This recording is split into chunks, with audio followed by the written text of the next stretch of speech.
Imagine facing a situation that would make most people unravel: a high-stakes confrontation, a sudden financial loss, a personal betrayal. Now picture someone in that same scenario who doesn't flinch. Their breath stays even, their mind remains clear, their actions purposeful. It's almost like watching a superpower in action, something unattainable for the rest of us. And if you're like most people, you might assume that person was just born different, blessed with some rare, unshakable nature the rest of us lack.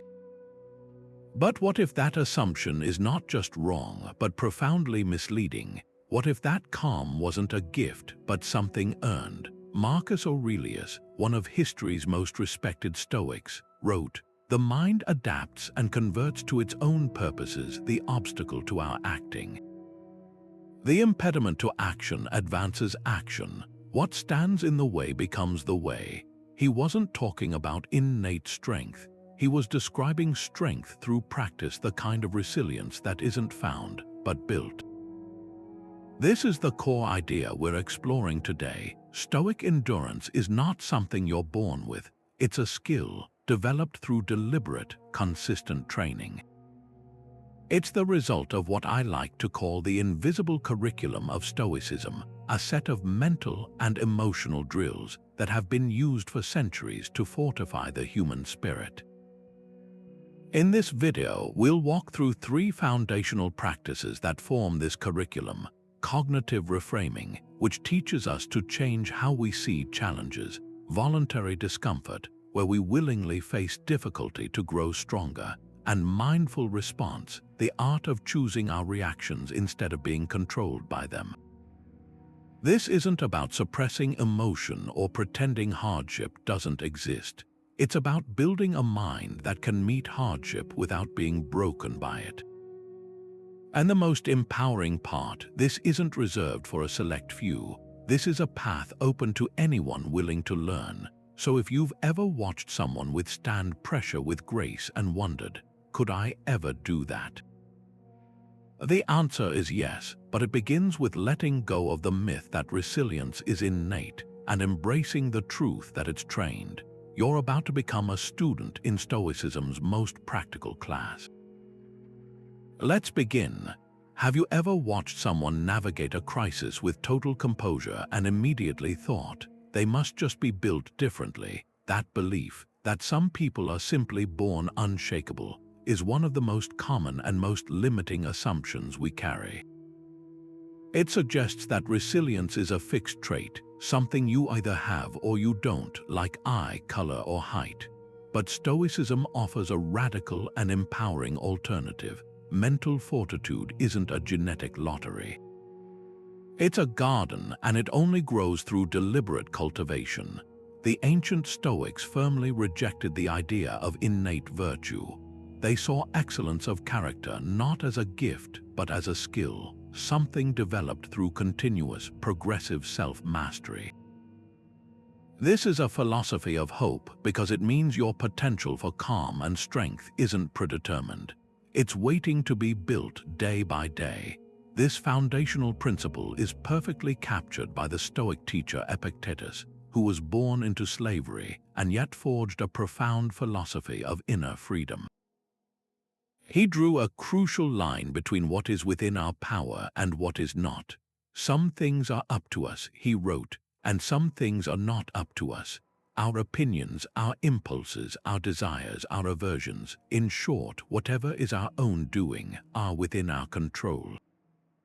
Everything else, our reputation, our property, our social status, is not. The person who remains calm in chaos isn't ignoring the storm. They have simply trained themselves to focus all their energy on the one thing they truly command, their own judgment and response. They've practiced differentiating the event itself from their opinion about the event. That clarity doesn't come naturally to anyone. It is the product of relentless training. We see this principle in action through the lives of the Stoics themselves.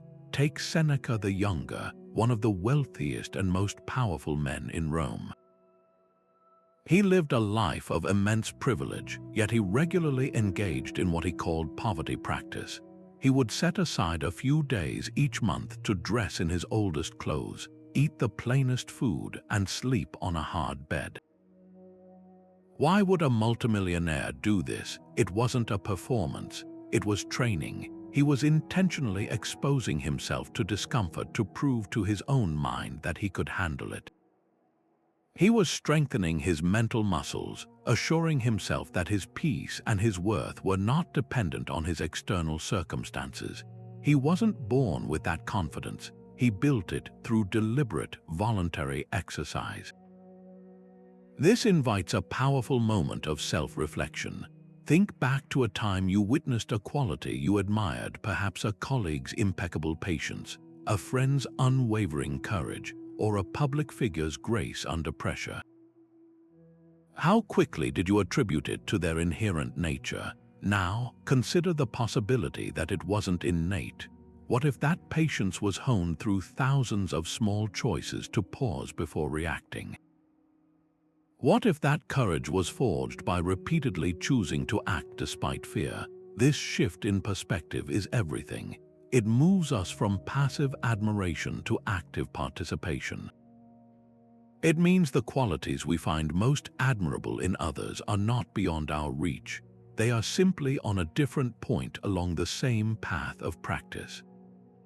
The journey to an unflinching mind begins the moment we stop believing it's a destination we are born too far from. Think of your mind as a muscle. It grows stronger not by chance but by consistent, intentional effort. This is the core of the Stoic approach. They didn't see the mind as a fixed entity, but as a gymnasium, a training ground that required daily attendance. Just as an athlete wouldn't expect to run a marathon without logging mile after mile, the Stoics believed we cannot expect to handle life's marathons of stress and adversity without first putting in the mental reps. They designed what we might call mental drills, specific, repeatable exercises aimed at preparing the psyche for the inevitable shocks and setbacks of existence. This was never about avoiding difficulty. It was about inoculating the mind against it, building up a tolerance so that when real trouble arrived, you wouldn't be overwhelmed. Marcus Aurelius, the emperor who guided Rome through war and plague, constantly reminded himself of this need for disciplined practice. In his private journal, he wrote, "When you wake up in the morning, tell yourself, the people I deal with today will be meddling, ungrateful, arrogant, dishonest, jealous, and surly." This wasn't a pessimistic way to start the day. It was his mental warm-up. By visualizing these potential challenges each morning, he was doing the equivalent of a boxer shadow boxing before a fight.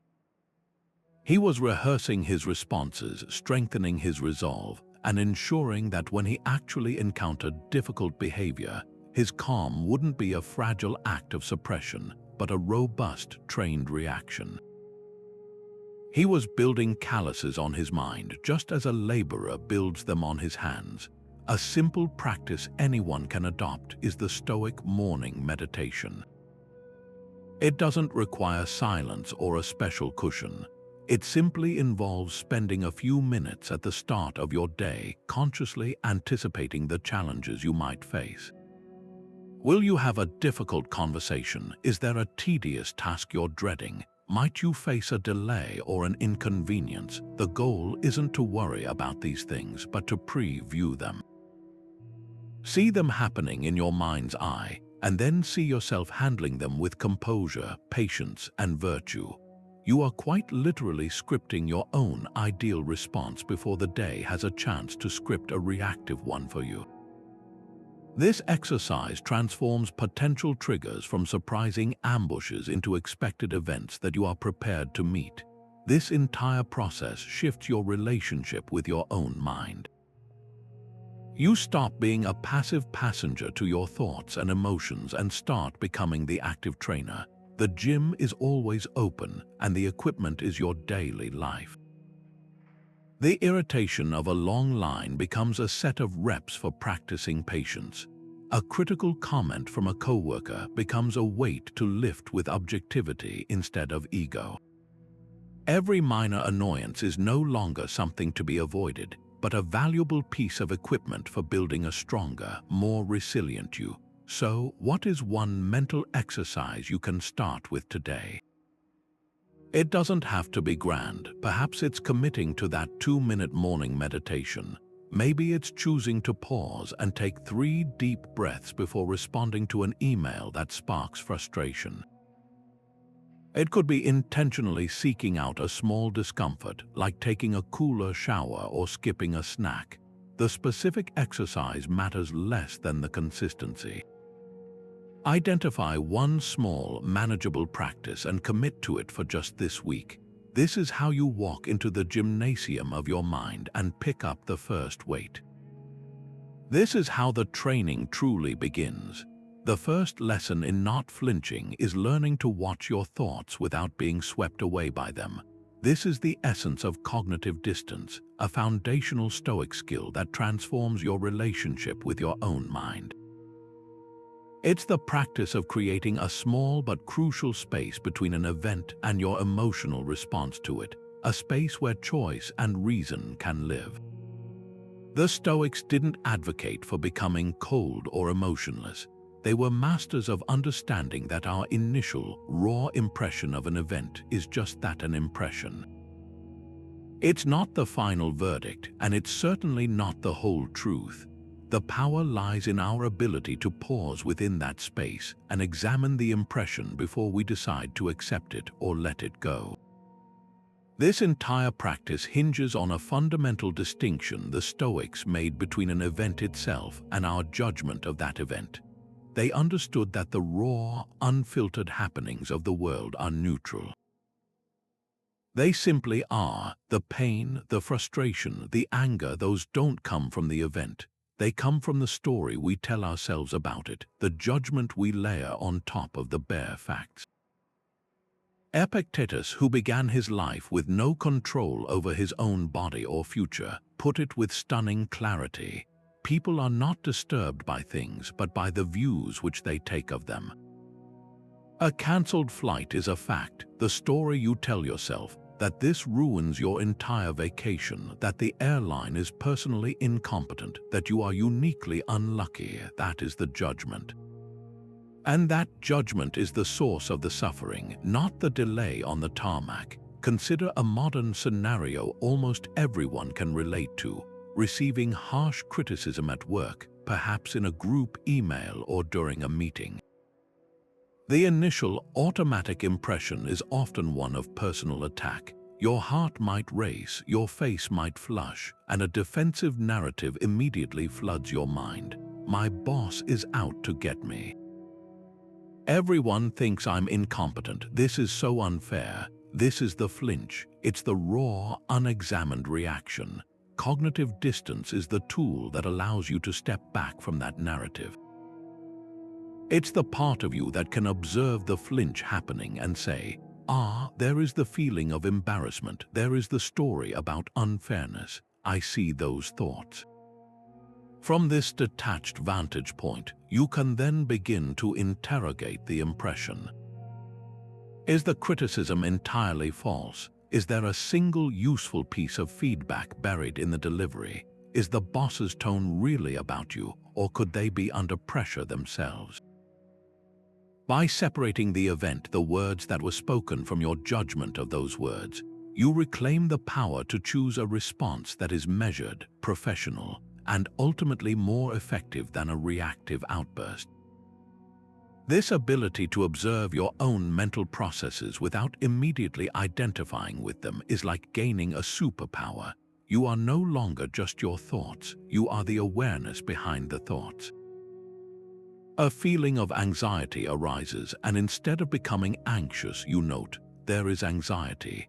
A wave of anger washes over you, and instead of becoming angry, you observe, anger is present. This doesn't make the emotions disappear, but it completely changes your relationship to them. They become weather passing through the sky of your mind, rather than a storm that defines you. Take a moment to bring this into your own life. Can you recall a recent time you had a strong emotional reaction? Maybe it was frustration in traffic, irritation with a family member, or anxiety about a future event. Replay that moment in your mind. Now try to apply this lens of cognitive distance. What was the actual neutral event, just the facts? Then, what was the judgment you placed on top of it? What story did you tell yourself that amplified the simple event into a source of distress? How might your reaction have shifted if you had been able to see that story as just one possible interpretation, rather than the absolute truth? This simple act of retrospective analysis is itself a form of training, strengthening your ability to create that space the next time your mind begins to flinch. What if the very act of seeking a comfortable, easy life is precisely what makes us emotionally fragile, while voluntarily seeking out difficulty is the hidden key to building genuine strength? This counterintuitive idea sits at the heart of the Stoic practice of voluntary discomfort. It's not about masochism or punishing yourself. It's a form of strategic training. The logic is powerful and practical. By willingly experiencing small, manageable doses of hardship, we systematically reduce our fear of the larger, unpredictable hardships that life will inevitably throw our way. We build a sort of emotional immune system, proving to ourselves through direct experience that we can handle much more than we think we can. This practice dismantles the subconscious belief that comfort is our default right, and that discomfort is a crisis to be avoided at all costs. The Stoics were masters of this proactive approach. Seneca, despite his immense wealth, regularly engaged in what he called poverty practice. He would deliberately set aside a few days to sleep on a hard bed, wear his oldest clothes, and eat only the plainest, cheapest food available. In his letters, he explains the profound reasoning behind this self-imposed austerity. Set aside a certain number of days, during which you shall be content with the scantiest and cheapest fare, with coarse and rough dress, saying to yourself the while, "Is this the condition that I feared?" He was conducting a psychological experiment on himself. The goal was to confront his own fears of loss and deprivation head-on, and in doing so, discover that he could not only survive but also maintain his inner peace even without his luxurious surroundings. This wasn't an exercise in self-denial, it was an exercise in self-liberation, freeing his sense of well-being from its dependency on external comforts. This ancient wisdom finds a powerful echo in many modern practices designed to build mental fortitude. The growing popularity of cold exposure, like taking ice baths or cold showers, is a perfect contemporary example. The initial shock of the cold water triggers a primal panic response. The mind screams to get out, to return to warmth and safety. But by choosing to stay in, to breathe through the discomfort, you are not just building physical resilience. You are engaging in a direct, real-time negotiation with your own aversion. You are training your mind to observe a powerful signal of distress without immediately obeying it.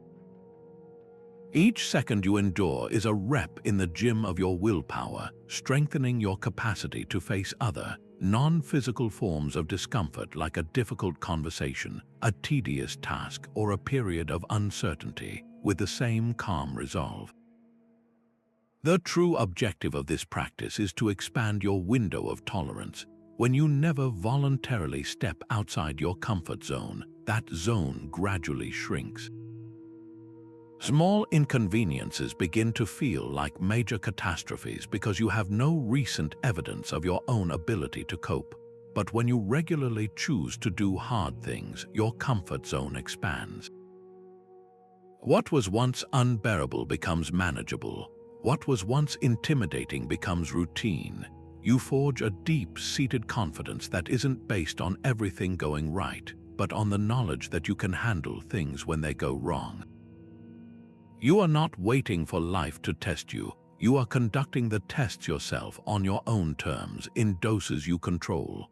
So the challenge this week is a direct invitation to step onto this training ground. It doesn't have to be extreme. The goal is the practice itself, not the performance. It could be as simple as taking a 5-minute walk in cooler weather without a jacket, skipping a meal you were looking forward to, turning off the entertainment during your commute and sitting with your own thoughts, or even just leaving your phone in another room for an evening. The specific action is far less important than the conscious intention behind it. To willingly choose a minor hardship for the sole purpose of reminding yourself that you are stronger than your cravings for comfort. You are not just enduring life's difficulties, you are actively recruiting them as your teachers. How often do you instantly believe a negative thought as if it were an undeniable fact? That initial spark of worry, that flash of anger, that sinking feeling of inadequacy, how quickly does it solidify into your entire reality? This automatic process of believing our first impressions is what the Stoics identified as a primary source of our emotional turmoil, and they developed a powerful psychological discipline to counter it. They called it the discipline of assent. In simple terms, assent means to agree with or accept something as true. This practice is all about training yourself to consciously withhold that automatic agreement, to create a crucial moment of pause between the initial impression and your eventual judgment. It's in that pause that your freedom resides. The ancient teacher Epictetus, whose words continue to guide us centuries later, offered a beautifully simple instruction for this practice. He said, "Don't be carried away by the vividness of the impression, but say, 'Impression, wait for me a little. Let me see what you are and what you represent.' Just let that sink in for a moment." He's personifying the impression, treating it like a messenger at the gate who is demanding immediate entry. His advice isn't to slam the door shut, but to simply ask the messenger to wait. You step back and examine the message. Is this messenger trustworthy? Is it bringing a fact, or is it just a loud, alarming opinion? This act of questioning, of deliberate delay, is the very essence of Stoic training. It's the mental equivalent of not pressing send on an angry email, of not immediately buying the story your anxiety is trying to sell you. Let's make this tangible with a common modern scenario. Imagine you're at work and you overhear a snippet of conversation from a nearby office. You clearly hear your name followed by a colleague's laughter. The initial raw impression hits you instantly. They're laughing at me. They're gossiping about something I did wrong. They don't respect me. Without the discipline of assent, this impression immediately gets a stamp of approval from your mind. You assent to it, you believe it wholeheartedly. The result, your mood plummets. You feel hurt, defensive, and angry. You might even later confront your colleague based on this unverified assumption. Now replay that scenario with the Stoic pause. The impression arrives with the same force. They're laughing at me, but this time you invoke Epictetus. You say, "Wait, let me see what you are." You examine the impression. The bare fact is that you heard your name and laughter. That is all, the story about them laughing at you. That is your judgment, your interpretation. Are there other possibilities? Perhaps they were sharing a funny memory that involved you in a positive way. Maybe your name came up incidentally in a completely different context. By withholding your immediate assent, you prevent a simple observation from spiraling into a full-blown emotional crisis. You choose not to internalize the gossip because you recognize that the gossip itself, even if it were true, is an external event, a thing outside your control. Your power lies solely in your response to it. This practice fundamentally reshapes your relationship with your own mind. You begin to see that your thoughts are not commands you must obey, they are suggestions you can evaluate.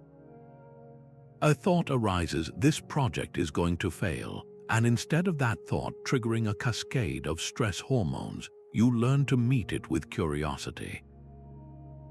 There is the thought about failure. Is it based on evidence? What can I actually control right now to improve the outcome? You move from being a prisoner of your mental chatter to being its discerning watcher. This doesn't mean becoming emotionally numb. It means your emotions become informed by reason rather than being hijacked by unchecked impressions. The real power of this discipline is that it turns everyday life into your training ground. You don't need a quiet room or a special app. The practice happens in the milliseconds after your boss sends a terse email, or when your child has a meltdown in the grocery store, or when you make a mistake and your inner critic immediately pipes up. Your mission today is to consciously choose one of these moments. The next time you feel that familiar jolt of a negative trigger, that spike of irritation, that pang of worry, see if you can create just a 2-second pause. In that space, don't react, just breathe and silently ask the impression to wait. Examine it. Is this a fact or is it my interpretation? This tiny moment of hesitation is where you build the muscle of assent. It's the repetition of this small choice over and over that forges a mind that is not easily shaken, a mind that responds instead of reacts, a mind that has truly learned not to flinch. Imagine facing a worst-case scenario with a sense of calm, not because you are naive, but because you have already walked through that dark valley in your mind and discovered you can survive it.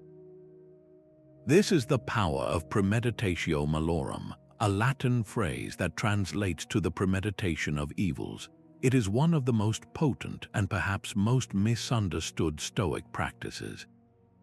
Far from being an exercise in pessimistic worrying, it is a strategic tool for emotional inoculation.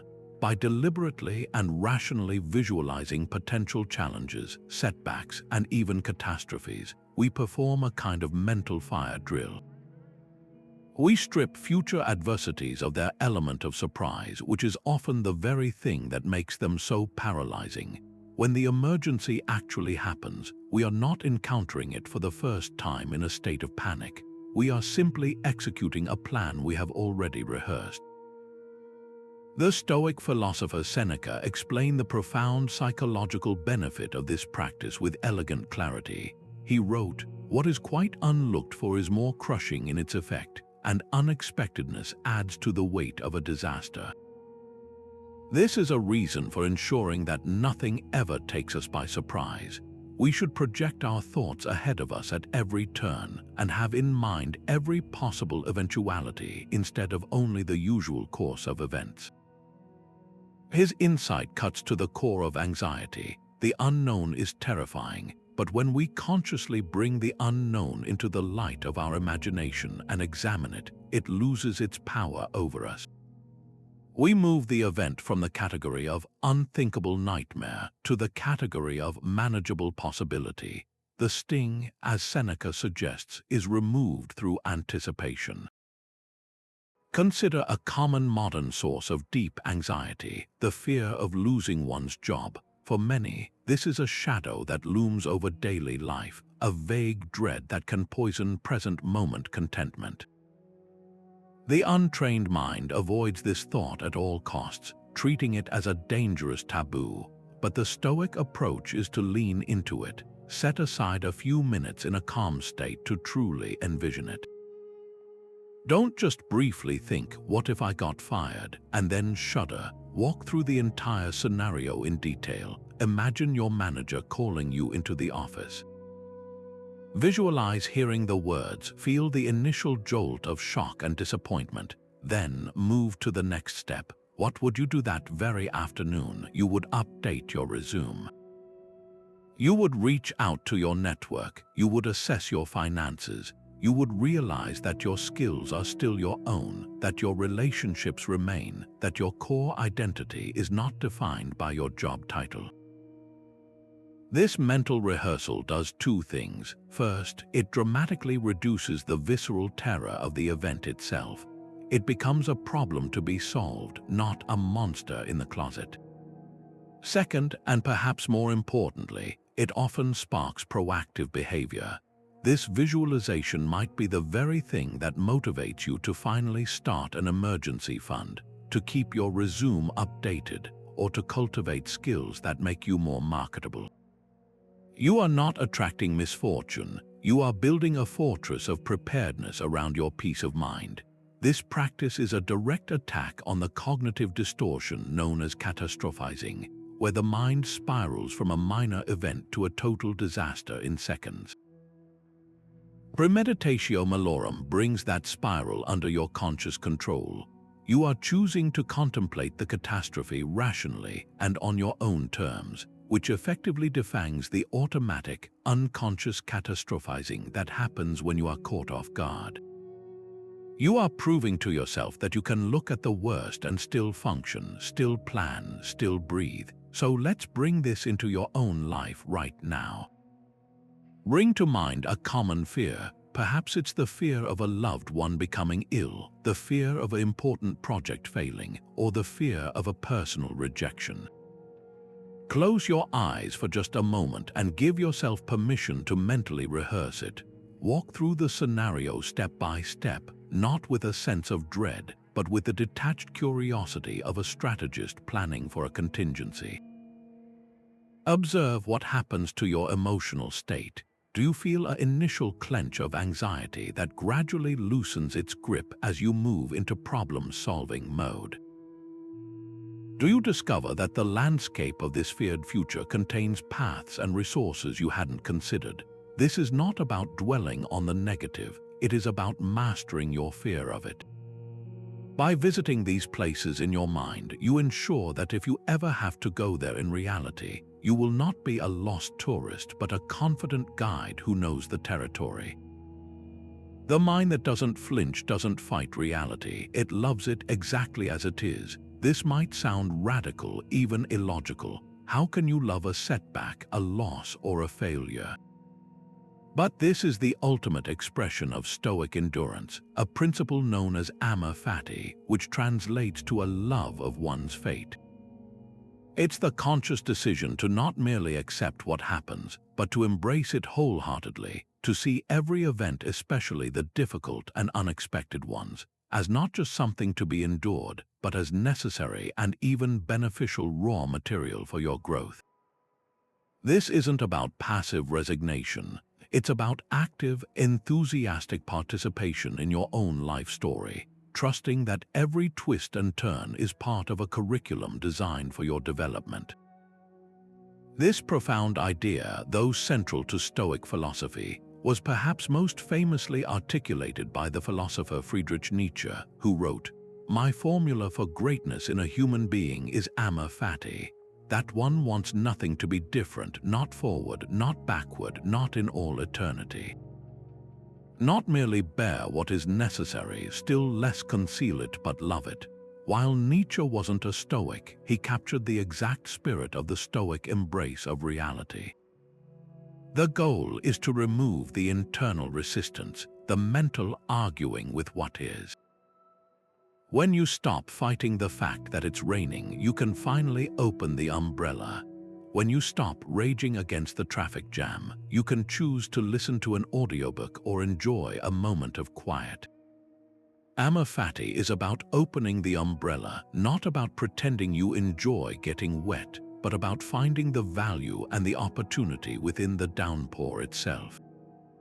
Consider the story of a budding entrepreneur who poured her savings and 2 years of her life into launching a new product, only to see it fail completely in the market. The initial reaction, the flinch, is one of devastation, shame, and regret. The untrained mind might spend years fighting this reality, replaying the if-only scenarios, seeing those 2 years as a total waste. But a mind practiced in Amor Fati would take a different path. After acknowledging the initial disappointment, it would begin to look for the necessity of that failure. What did it teach? Perhaps it revealed a critical flaw in her understanding of her customers. a lesson far more valuable than any early, lucky success could have provided. Perhaps it forged a resilience and humility that she would have never developed otherwise. That failure becomes the indispensable foundation upon which her future, more successful ventures are built. She can look back not with bitterness, but with a kind of gratitude, because she understands that without that specific setback, she wouldn't have gained the precise insights needed for her eventual triumph. She doesn't just bear the failure, she loves it for what it forced her to become. This transformative shift in perspective is where true, unshakable peace is found. Anxiety and suffering arise from the gap between our expectations and reality. We expect a smooth journey and we get a rocky path. We expect approval and we receive criticism. Amor Fati closes that gap completely. It aligns your desires perfectly with reality by making reality itself your desire. The rocky path becomes the very walk you want to be on because it makes you stronger and more sure-footed. The criticism becomes the feedback you need to hear because it highlights a blind spot. This doesn't mean you become complacent and stop trying to improve your circumstances.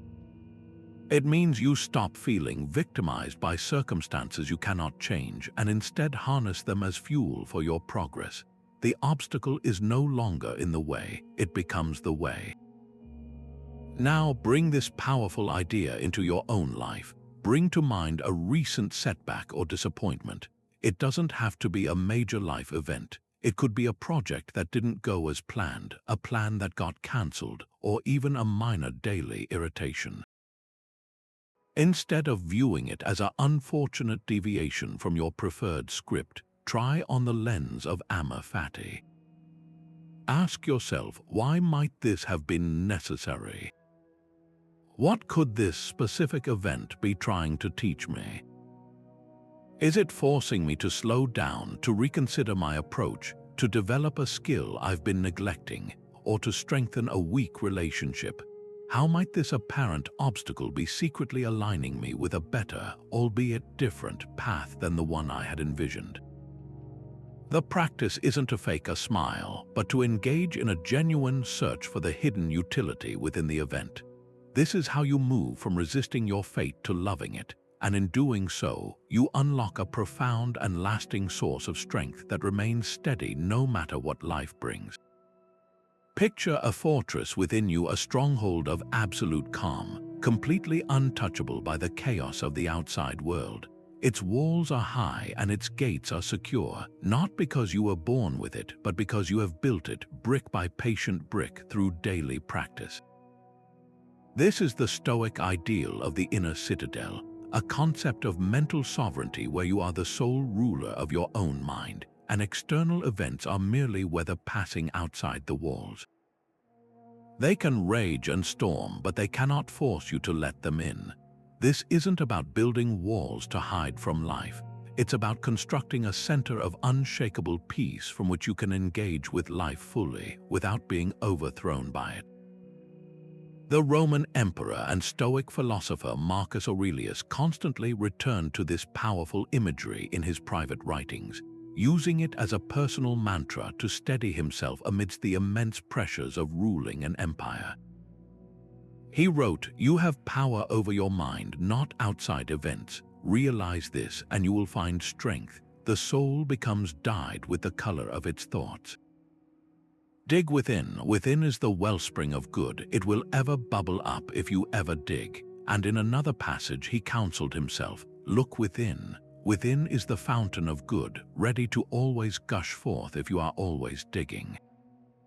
He envisioned his own soul as this citadel, an inner place of retreat that could never be violated unless he himself betrayed the gates and allowed the enemy, in the form of irrational judgments and destructive passions, to enter. His strength came from this relentless focus on the only true territory he governed, his own internal world. This philosophy translates into a very practical form of resilience that is built on a single, crucial distinction: focusing exclusively on what is within your power and letting go of everything that is not. Your opinions, your values, your desires, your aversions, your efforts, these are your domain. The actions of other people, your reputation, your wealth, your health, the past, the future, these are externals, and to tie your peace of mind to them is to hand the keys of your inner citadel to a world that is chaotic and indifferent. The person who cultivates this sovereignty understands that their primary job is not to control the world, but to command their own response to it. We can see this contrast play out in the most mundane of modern scenarios. Consider two people stuck in the exact same traffic jam. One person white-knuckles the steering wheel, their body tense with rage. They curse at other drivers, honk the horn futilely, and mentally recount every minute they are losing, allowing frustration to poison their entire morning. They have effectively handed control of their emotional state over to the traffic pattern. The other person, perhaps just as eager to get to their destination, takes a deep breath. They recognize that the traffic is entirely outside their control. They cannot will the cars to move faster, so they turn their focus inward to what they can control. They decide to use the time to listen to an audiobook they enjoy, or to practice mindfulness by observing their surroundings without judgment, or simply to have a few quiet minutes of thought. Their inner citadel remains secure. The external event is the same for both, but the internal experience could not be more different. One is a prisoner of circumstance, the other is the master of their own mind. This inner fortress isn't constructed from grand, one-time gestures, but from the small, consistent choices we make all day long. Every time you choose not to be offended by a careless comment, you add a brick to the wall. Every time you accept a plan that falls through without spiraling into frustration, you reinforce the foundation. Every time you focus on your effort rather than obsessing over the outcome, you are strengthening the gates. It is a practice of continually returning your attention from the chaotic externals you cannot command back to the orderly internals that you can. So where can you begin to fortify your own inner citadel today? Identify one specific area of your life where you frequently find yourself handing over the keys to your peace. Is it the need for approval from a particular person? Is it the anxiety you feel when following the news? Is it the irritation that flares up when your daily routine is disrupted? Choose just one. Your practice is to consciously catch yourself the next time this external event triggers you, and to make the deliberate choice to turn inward. Remind yourself, this is not within my control. My power lies only in my response. This simple act of mental redirection is the trowel and mortar that will build your fortress, one conscious choice at a time, until you possess an unassailable peace that no outside storm can ever take from you. Neuroplasticity proves it. Calm isn't a trait. It's a habit carved into your brain through thousands of small, repeated choices. This modern scientific understanding is something the Stoics grasped intuitively centuries ago. That our character, our very way of being in the world, is not a fixed monument but a living structure that is constantly being built and rebuilt by our daily actions. Every time you pause before reacting, every time you question a knee-jerk assumption, every time you willingly embrace a small discomfort, you are doing far more than just getting through a moment. You are quite literally sending a signal along a specific neural pathway, and with enough repetition, that pathway becomes the default road your mind travels. It becomes easier to access, more automatic. What began as a difficult, conscious effort gradually transforms into a natural, effortless state of composure. This is the incredible power of habit. It takes the lofty ideals of philosophy and etches them into the biological fabric of your being. The Stoic teacher Epictetus, who emphasized practice above all else, understood this transformative power of repetition perfectly. He said, "Every habit and capability is confirmed and grows in its corresponding actions, walking by walking and running by running. Therefore, if you want to do something, make a habit of it." His insight is breathtakingly simple and profound. You don't become a runner by thinking about running, you become one by running day after day. In exactly the same way, you don't become a calm, resilient person by simply wishing for it or by reading about Stoicism. You become one by practicing the acts of calm and resilience over and over until they are no longer acts but simply who you are. Your character is the sum total of your habits, and your habits are forged in the countless small moments of your everyday life. This process is perfectly analogous to physical fitness. Imagine someone who wants to build the strength to do 10 pull-ups. On the first day, they might struggle to complete even one. Their muscles are weak, the movement feels foreign and incredibly difficult. But if they show up every day, consistently engaging in the exercise, something remarkable happens.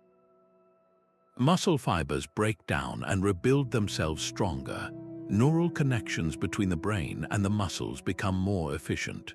What was once a near impossible feat gradually becomes manageable and then eventually easy. The conscious struggle evolves into unconscious competence. The training of the mind follows this exact same principle. The first time you try to create cognitive distance from an angry thought, it feels awkward and forced. The first time you choose a cold shower, every instinct in your body rebels. But with consistent repetition, you are building mental and emotional muscle. You are strengthening the neural pathways associated with rational evaluation and weakening the ones tied to reactive panic. You are moving from conscious struggle to unconscious competence in the art of living well. This is where the theoretical truly meets the practical. The entire Stoic curriculum, the cognitive distancing, the voluntary discomfort, the premeditation of challenges, is a comprehensive workout plan for your mind. Each exercise is designed to target a specific area of your psyche, just as a gym workout targets different muscle groups. And just like physical training, the results are cumulative and transformative. You aren't just learning to act calm, you are fundamentally rewiring your brain to be calm, to default to a state of composed awareness because that is the pathway you have traveled most frequently. Your past practices have built a new landscape in your mind, and your present reactions now move through that landscape with ease. The invitation here is to move from understanding to action, to become the architect of your own neural pathways. For the next 30 days, make a commitment to one single, small Stoic habit. Don't try to overhaul your entire life at once. Choose one rep and commit to doing it daily. Perhaps it's the morning meditation where you spend 3 minutes mentally preparing for the day's potential irritations.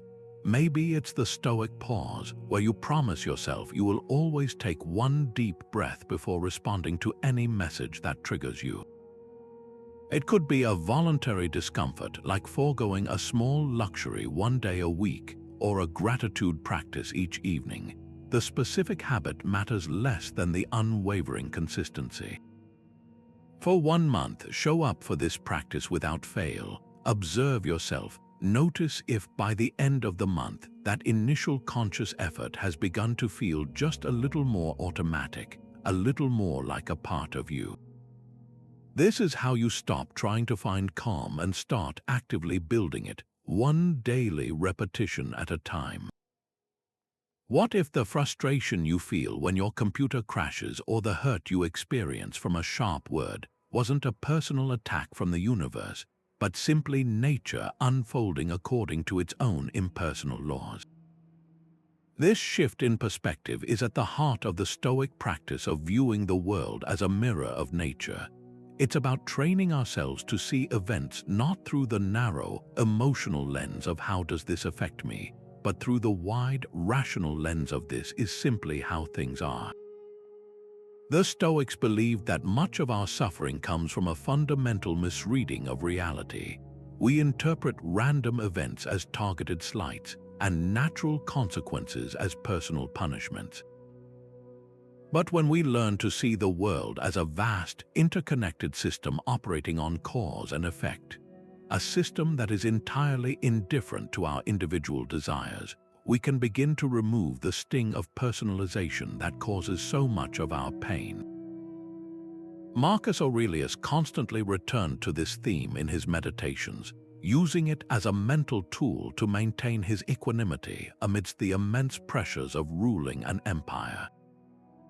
He wrote, "Let the part of your soul that leads be undisturbed by the movements in the flesh, whether smooth or rough. Let it not commingle with them, but let it circumscribe itself and limit those effects to their parts." In another passage, he advises himself to see the world as a single living being, with a single substance and a single soul. Observe how all things are submitted to the single perception of this one soul, and how it directs all things with a single impulse. His point was to zoom out from his own ego and see himself as one small part of a vast natural whole. From this cosmic vantage point, the things that happened to him were not personal fortunes or misfortunes. They were just tiny movements in the grand, flowing river of nature. This wasn't a cold or nihilistic view, it was a liberating one. It meant he was free from the exhausting burden of believing that every event carried a personal message for him. This concept becomes incredibly clear when we consider the weather. Imagine a sudden, violent thunderstorm that cancels your long-awaited outdoor picnic. You might feel a surge of disappointment, even anger. Why today? Why does this always happen to me? This is the personal, emotional interpretation. But now consider the storm through the Stoic lens of nature. The storm is not happening to you. It is a magnificent, impersonal event, a complex dance of atmospheric pressure, temperature, and moisture. It is awe-inspiring in its power and completely indifferent to your picnic plans. You don't take the storm personally. You might be disappointed, but you don't feel victimized by the clouds. You understand that this is simply what weather does. The Stoic invitation is to extend this exact same understanding to every other event in our lives. The rude comment from a stranger is not a personal indictment. It is the weather of that person's inner world, a storm of their own stress, ignorance, or bad mood passing through. A business failure is not a judgment on your worth. It is the natural outcome of market forces, timing, and execution. By depersonalizing events, we drain them of their emotional toxicity and can respond to them with clear-eyed rationality instead of bruised ego. This practice is a powerful form of cognitive training. It's not about becoming emotionless, but about ensuring our emotions are proportionate and appropriate to what is actually happening. When we see events as personal, a minor criticism can feel like a catastrophic attack, triggering defensiveness and shame.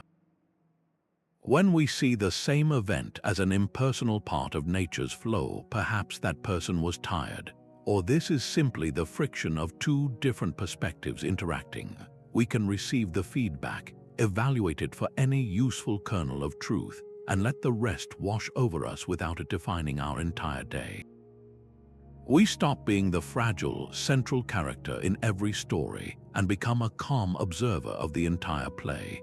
Your training for today is to take this lens for a test drive with a common daily irritation.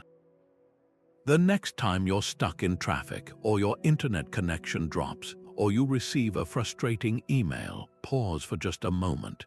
Instead of reacting with the initial, personal story of, "This is happening to me and ruining my plans," try on the Stoic view. Observe the event as if you were a scientist studying nature. This traffic jam is a fascinating example of fluid dynamics and human behavior. This internet outage is a temporary breakdown in a complex technological system. This terse email is a data point about the sender's current state of mind. See if you can notice the subtle but profound emotional shift that occurs when you remove the me from the center of the equation. The event remains, but the suffering around it often begins to dissolve, leaving behind a simple situation to be handled with patience and reason. A flinching mind is often lost in the tangled weeds of past regrets or swept away by the rushing currents of future fears. This constant mental time travel is a primary source of our anxiety. Stoicism offers a powerful antidote by training us to anchor firmly in the only reality that truly exists, the present moment. This isn't a passive state of zoning out. It's an active, disciplined practice of placing your full attention on the here and now, on the task immediately at hand, and on the direct experience of your senses. The Stoics understood that a mind scattered across time is a mind vulnerable to disturbance, while a mind gathered into the present is a mind that possesses a natural and unshakable calm. This ancient wisdom finds a clear voice in the writings of Seneca, who observed with frustration how people consistently abandon the present to worry about a future that may never arrive. He wrote, "We are always complaining that our days are few and acting as though there would be no end of them." His insight cuts to the heart of our modern anxiety. We waste the precious, real moments we actually possess by fretting over imaginary scenarios that exist only in our minds. We sacrifice the aliveness of now for the phantom of later, and in doing so, we miss our own lives as they are happening. The Stoic practice of mindfulness is the deliberate decision to stop that hemorrhage of attention and to reclaim the present moment as your true home.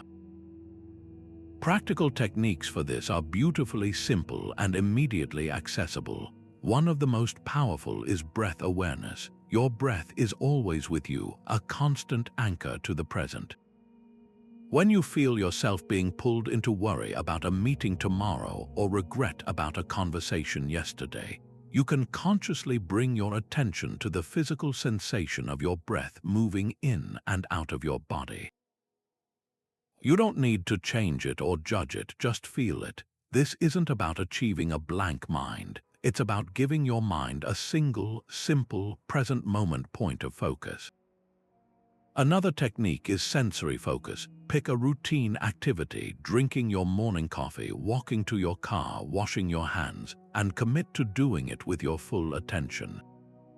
Instead of being lost in thought, notice the warmth of the mug in your hands, the rich aroma of the coffee, the complex flavor on your tongue. Feel the sensation of your feet making contact with the ground with each step, the temperature of the air on your skin, the sound of the water running over your hands.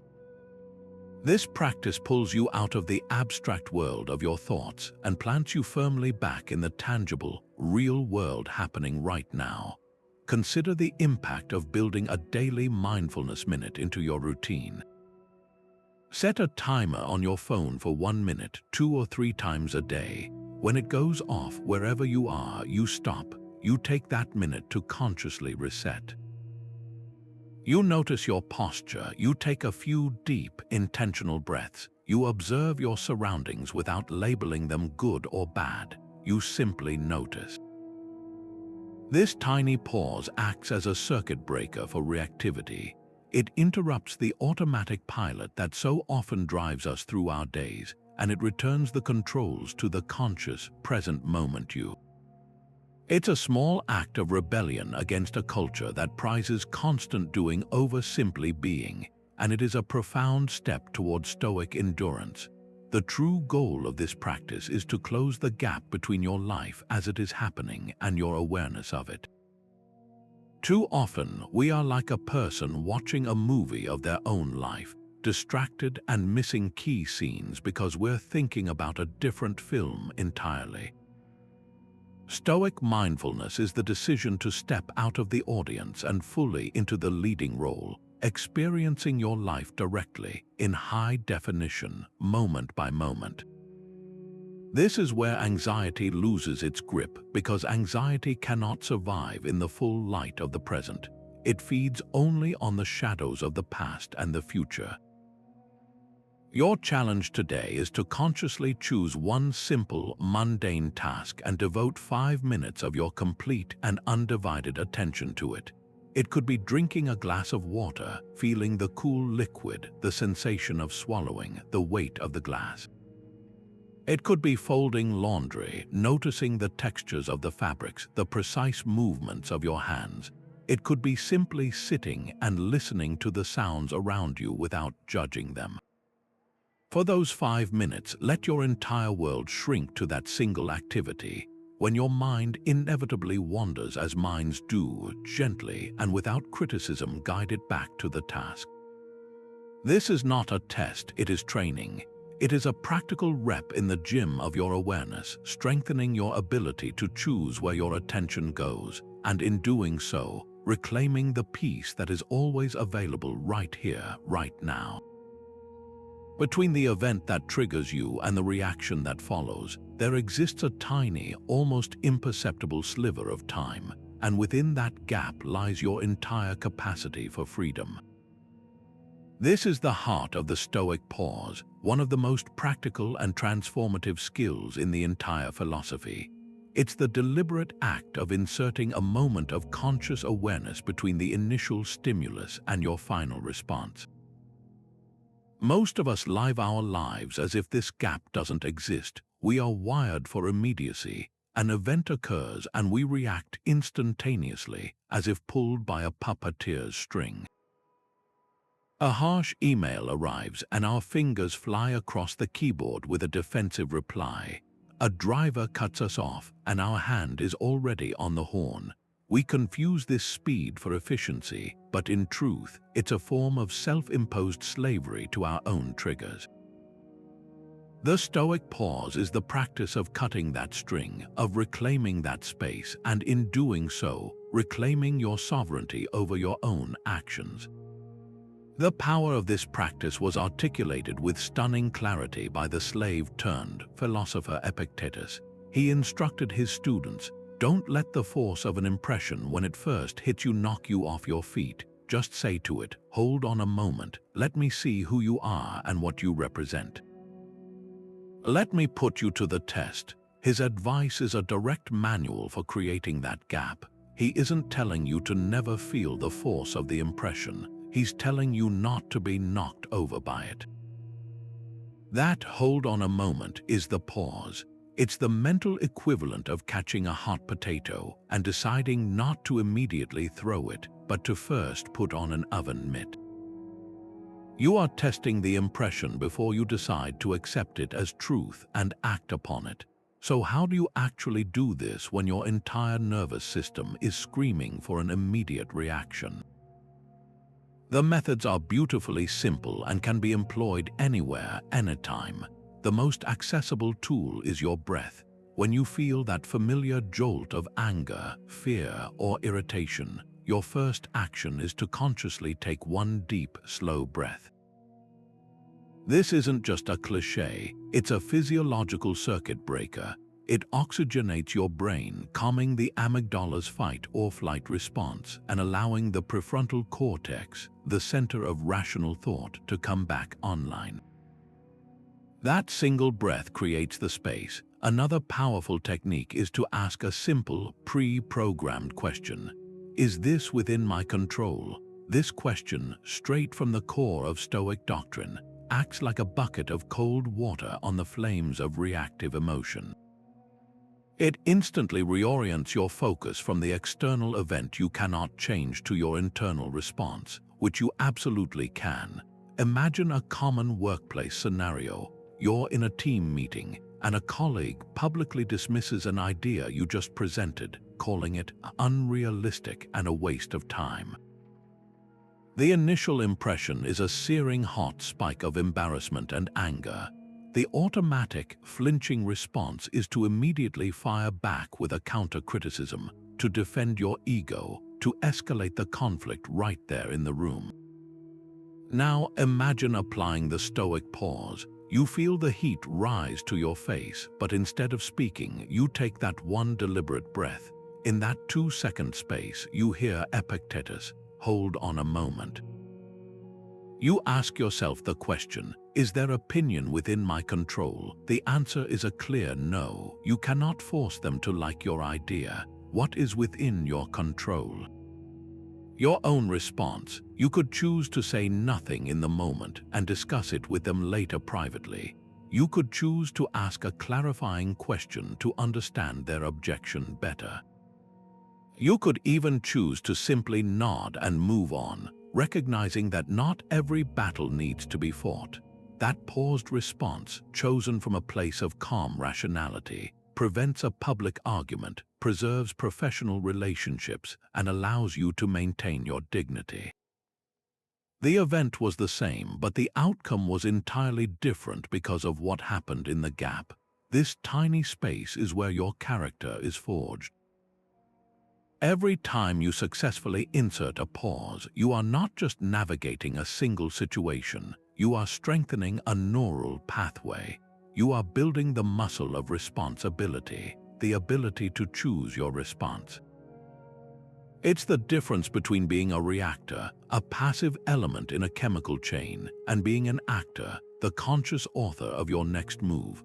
The pause is the pen with which you write that next sentence of your life story.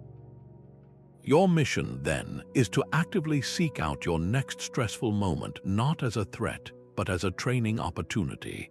The next time your phone buzzes with an alarming notification, the next time a family member says something that pushes your buttons, the next time you make a mistake and feel the wave of self-criticism rising, see it coming. And in that moment, before you do anything else, create the gap, take the breath, ask the question. It will feel awkward at first, like trying to write with your non-dominant hand. But with each repetition, you will be carving out that space of freedom a little wider until it becomes your natural and default state of being. Stoicism isn't about feeling nothing, it's about not being ruled by extreme emotions. This is a crucial distinction that separates a trained mind from a suppressed one.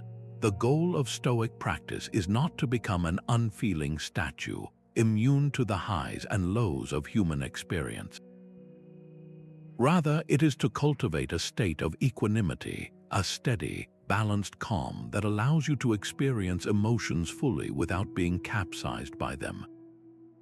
The Stoics made a careful distinction between what they called proto-passions, which are those initial, involuntary flashes of feeling that are part of our biological wiring, and full-blown passions, which are the destructive, runaway emotions that we feed with our own irrational judgments and assent.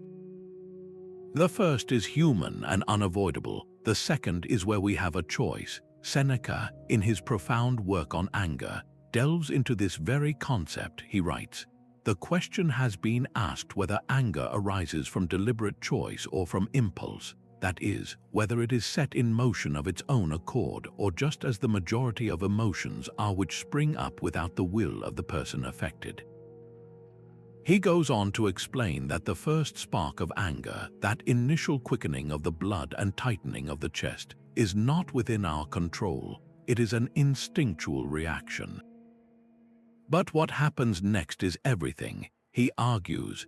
That first mental shock which the appearance of wrong causes is no more subject to control than the shivering that follows an application of cold water. The Stoic art lies not in preventing that first shiver, but in refusing to add fuel to the fire, in refusing to give our full assent to the story that the anger is telling us. The aim is to control the emotion, not to eliminate the initial feeling itself. We can see this delicate balance most clearly in how a Stoic approaches grief. Imagine two people facing the same profound loss. One person, believing that strength means never showing weakness, tries to suppress all feeling. They throw themselves into work, they avoid talking about the loss, they numb themselves with distraction. This isn't equanimity, this is avoidance, and the grief, unprocessed, will inevitably find a way to express itself, often in more destructive ways later. Another person might be completely overwhelmed, allowing their grief to define their entire existence for months or years, believing that the depth of their pain is a measure of their love. The Stoic path walks directly between these two extremes. It involves fully acknowledging the loss and allowing the natural, human sadness to be present. There would be tears, there would be pain, but a trained mind would simultaneously hold onto a rational perspective. They would remember the impermanent nature of all things. They would cherish the good that was had rather than focusing only on the pain of the loss, and they would consciously choose to gradually re-engage with life and their duties, not to dishonor the memory, but to honor it by living virtuously. The emotion is felt, but it is not allowed to become the sole dictator of all action. This practice of emotional tempering is like being the captain of a ship in a storm. You cannot control the existence of the storm. The wind and the waves are the external events and the initial emotional shocks, but you have absolute control over the rudder and the sails, your judgment and your response. A bad captain might panic and abandon the wheel, letting the ship be tossed wherever the storm takes it. A skilled captain feels the same ferocious wind and sees the same towering waves, but they remain at the helm, making constant, small adjustments to keep the ship upright and on course. The goal isn't to find a sea with no storms, it's to become a captain who can navigate any weather. Now, bring this understanding into your own inner world. Take a moment to reflect on an emotion you tend to amplify, one that often feels like it takes the wheel from you. For many, it's anxiety about an upcoming event, or frustration during a daily commute, or perhaps a quickness to irritation with loved ones. Think about the last time this emotion arose. Can you identify that initial, involuntary spark? What was the story you began to tell yourself immediately after that spark that fed the emotion and made it grow from a flicker into a flame? Perhaps with anxiety, the spark was a thought about a future meeting, and the story was a catastrophic prediction of everything that could go wrong. The Stoic practice of equanimity invites you to feel that initial jolt of anxiety without buying the entire catastrophic movie ticket. You acknowledge the feeling, you notice the thought, and then you gently but firmly guide your focus back to what is within your control right now. Your preparation, your breathing, your next single action. You are not trying to stop the storm from existing. You are simply choosing to keep your hands on the wheel. No one builds an unshakable mind in complete isolation. Stoicism, despite its focus on inner resilience, has always been a collective curriculum.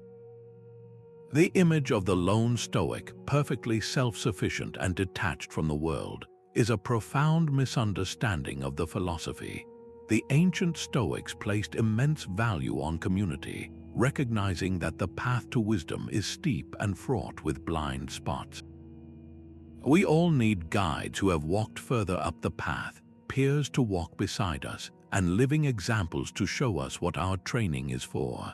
This external scaffolding is not a crutch for the weak.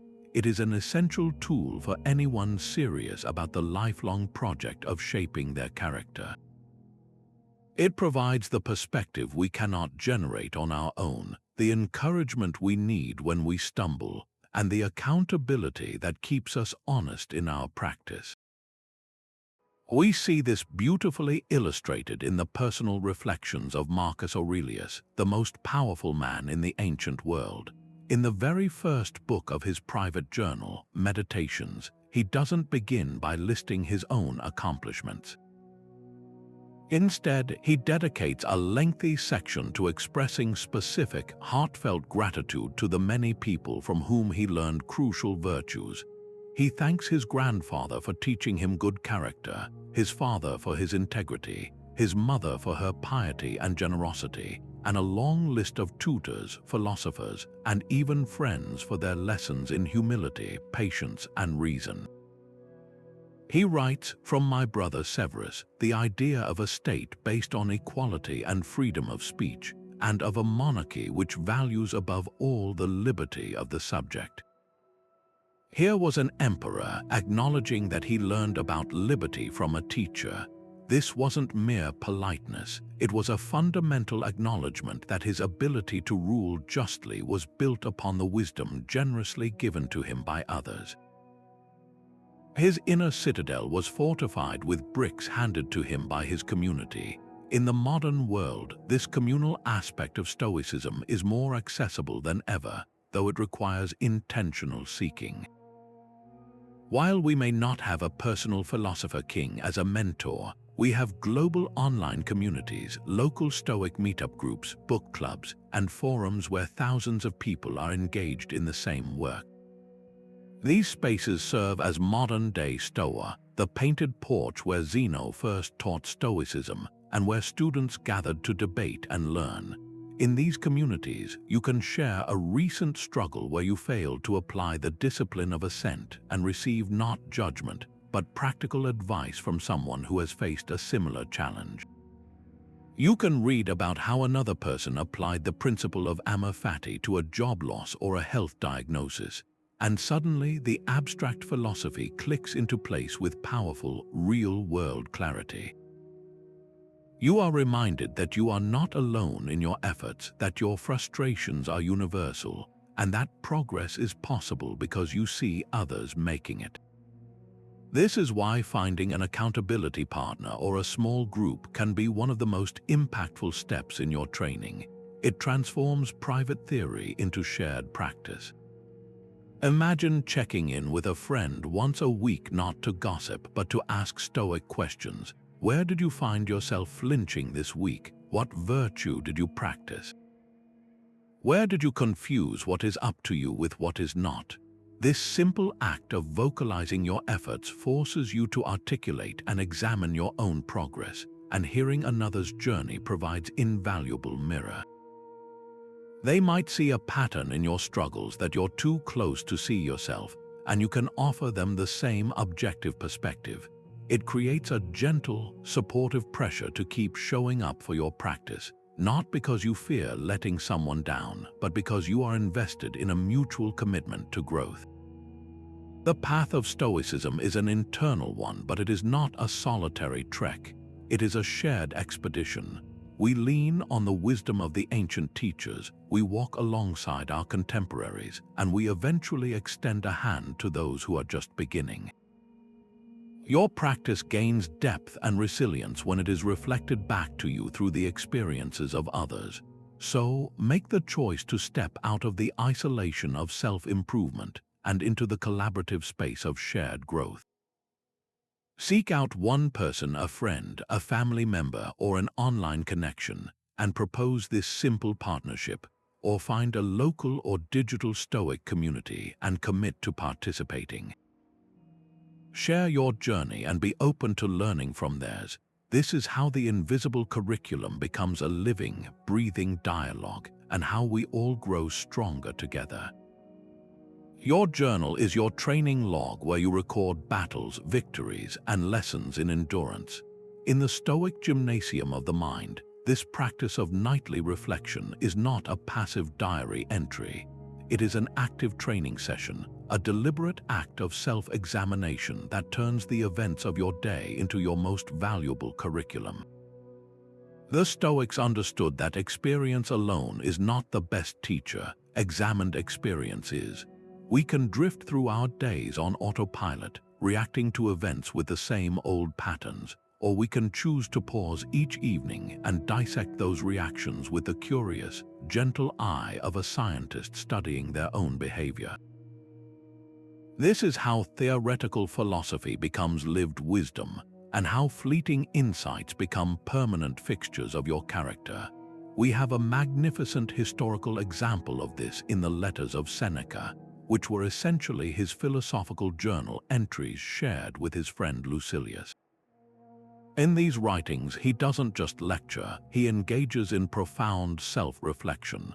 He scrutinizes his own day, his interactions, his fears, and his impulses. He famously wrote, "I make use of this privilege and daily plead my cause before myself. When the light has been taken away and my wife has fallen silent, aware of my habit, I examine my entire day and retrace my actions and words.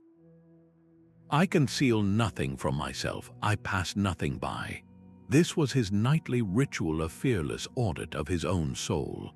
He wasn't looking for things to punish himself for, but for patterns to understand and opportunities to do better tomorrow.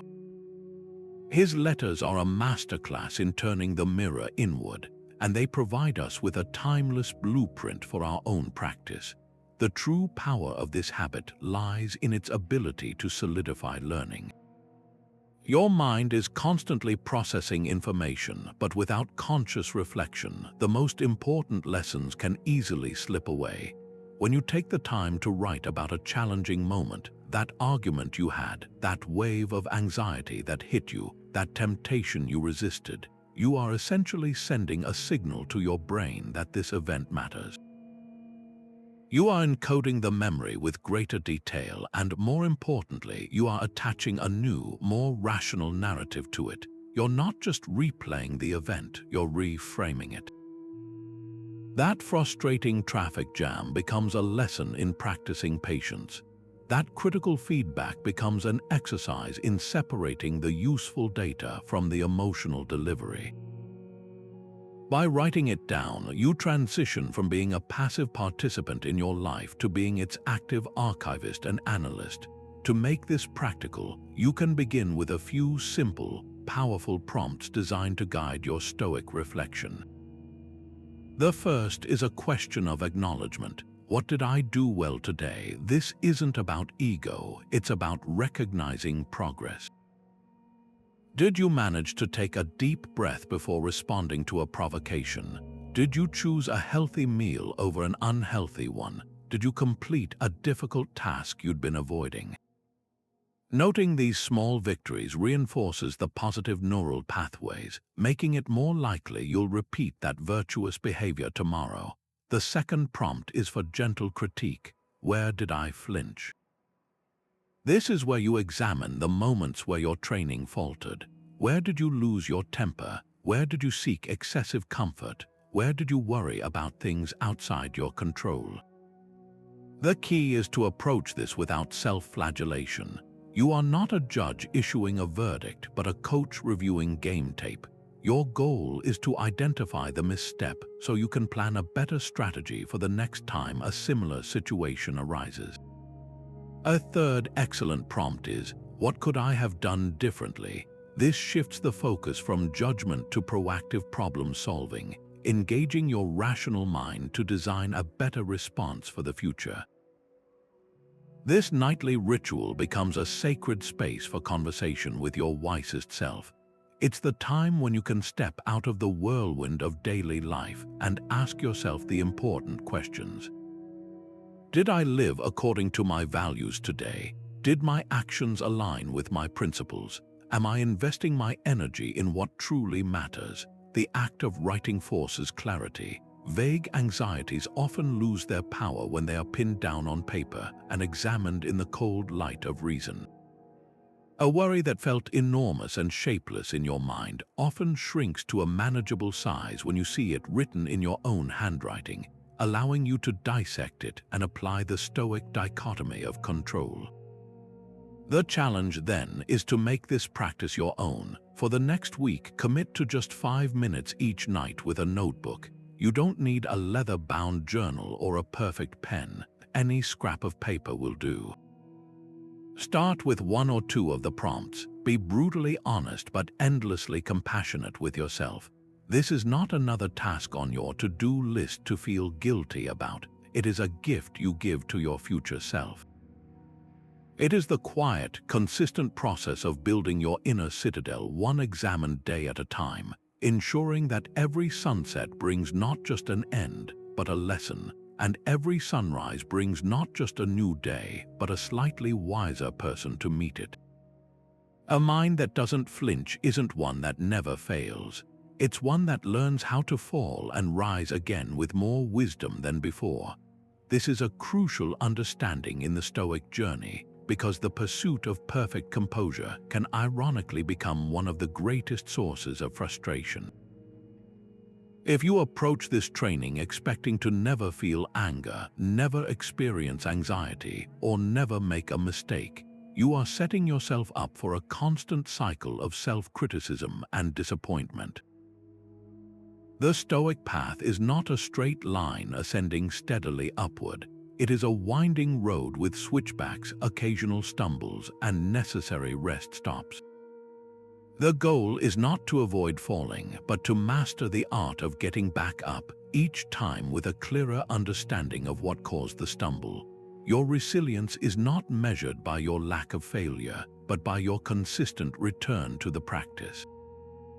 The Stoics reframed mistakes not as moral failings or signs of weakness, but as the essential, non-negotiable feedback mechanism of the learning process.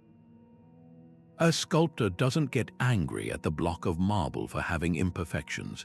They use the cracks and fissures to guide their chisel, understanding that the final form emerges through a dialogue with the material. In the same way, our stumbles and reactive moments are the raw material of our training. They show us exactly where our current limits are, where our understanding is still theoretical rather than embodied, and which triggers we have not yet mastered. Without these pointed, often uncomfortable lessons, we would be training in a vacuum with no idea if our efforts were actually making a difference. The mistake is the curriculum. Epictetus, who knew more than most about facing adversity, offered profound comfort for this very reality. He said, "If you are ever tempted to look for outside approval, realize that you have become sidetracked. Be satisfied if you can live the rest of your life as your nature intends.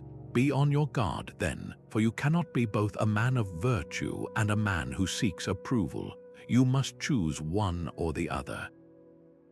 His point extends perfectly to our relationship with failure.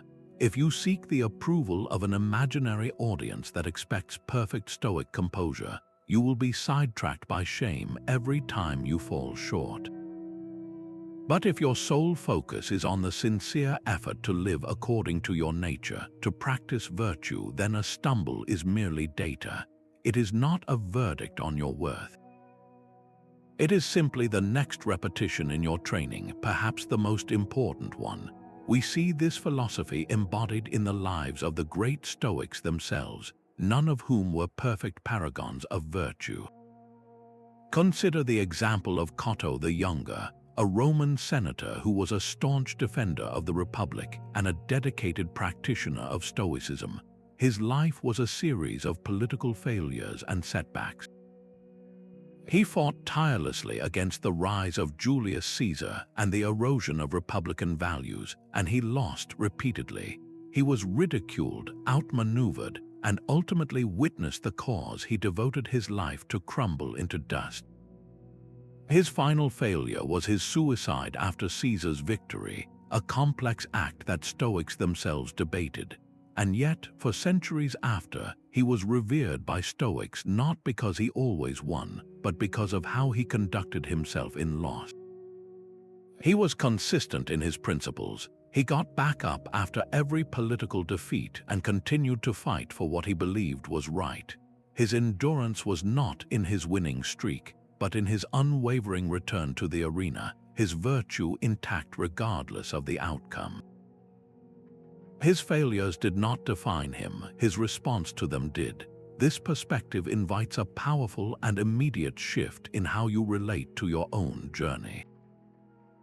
Think back to a recent time you feel you failed in your practice.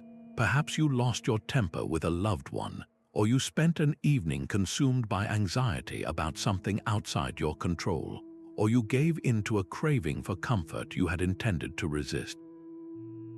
The untrained mind will use this as evidence of its own inadequacy. The trained mind, however, will gently but firmly reframe it. Instead of a verdict, see it as a lesson. Ask yourself, what specifically triggered that reaction?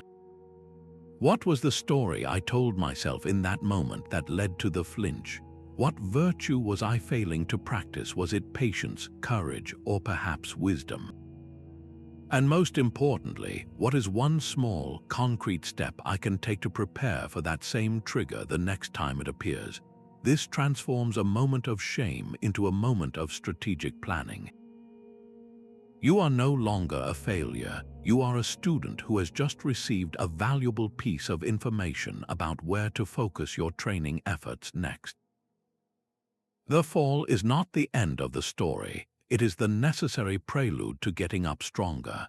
You can't grow a redwood in a single day. Those towering testaments to resilience and time spend centuries developing their deep roots and unshakable strength, ring by patient ring.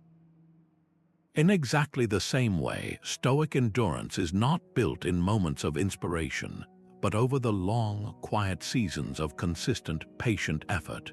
We live in a culture obsessed with immediate results and quick fixes, where we expect to master a new skill in a week and transform our entire character by the end of the month. But the invisible curriculum of Stoicism operates on a different timescale entirely. It asks for a fundamental shift in perspective, to release the desperate hunger for immediate transformation, and to instead embrace the profound power of gradual, almost imperceptible progress. This is the long view, and it is the only view that leads to truly unshakable composure. Marcus Aurelius, who guided an empire through decades of war and plague, constantly reminded himself of this necessity for patient persistence. He wrote in his private journal, "Never let the future disturb you. You will meet it, if you have to, with the same weapons of reason which today arm you against the present." This is not a call for passive waiting. It is a call for consistent, daily arming. His focus wasn't on achieving a final, perfect state of Stoic mastery by a certain date. His focus was on the quality of his practice today, trusting that if he showed up with reason and virtue each day, he would be adequately prepared for whatever the future held. His endurance was a cumulative effect, the compound interest of countless small deposits of disciplined thought and action made over a lifetime. A powerful way to internalize this is to compare the training of your mind to learning a complex musical instrument. Imagine a beginner picking up a violin for the first time. They don't expect to play a flawless concerto by the end of the week. They understand that the path to mastery is paved with years of daily, often frustrating practice. There will be days of screeching, discordant notes. There will be exercises that feel pointless and repetitive, but they show up anyway because they trust the process. They know that each minute spent practicing scales is slowly building the muscle memory and neural pathways that will one day allow the music to flow effortlessly. The mastery is hidden within the mundane repetition. Stoic training is precisely the same, that morning meditation where your mind wanders 100 times. That is not a failure, it is a rep. That evening journal entry where you struggle to find a lesson in the day's frustration, that is not a waste of time, it is a rep. The conscious breath you take when you feel irritation rising, another rep. You are not failing on the days it feels difficult. You are in the middle of your practice, building the foundational skills that will one day make composure your default setting. This long-view perspective is the ultimate antidote to the discouragement that can arise when we inevitably fall short of our own ideals. If you measure your progress day by day, the graph will be a chaotic zigzag of good days and bad days. You will have moments of sublime clarity followed by moments of reactive frustration, and it will be easy to believe you are getting nowhere. But if you zoom out and measure your progress season by season or year by year, a different story emerges. You begin to see that the reactive outbursts are becoming slightly less frequent, that the recovery time from a setback is getting shorter, that the baseline of your general calm is slowly, steadily rising. You are not a different person overnight, but you are a different person compared to who you were a year ago. The growth is real, but it is geological in its pace, and it requires the patience to trust the process even when you cannot yet see the results. The most practical way to cultivate this patience is to shift your focus from a massive, overwhelming goal to a series of tiny, manageable steps.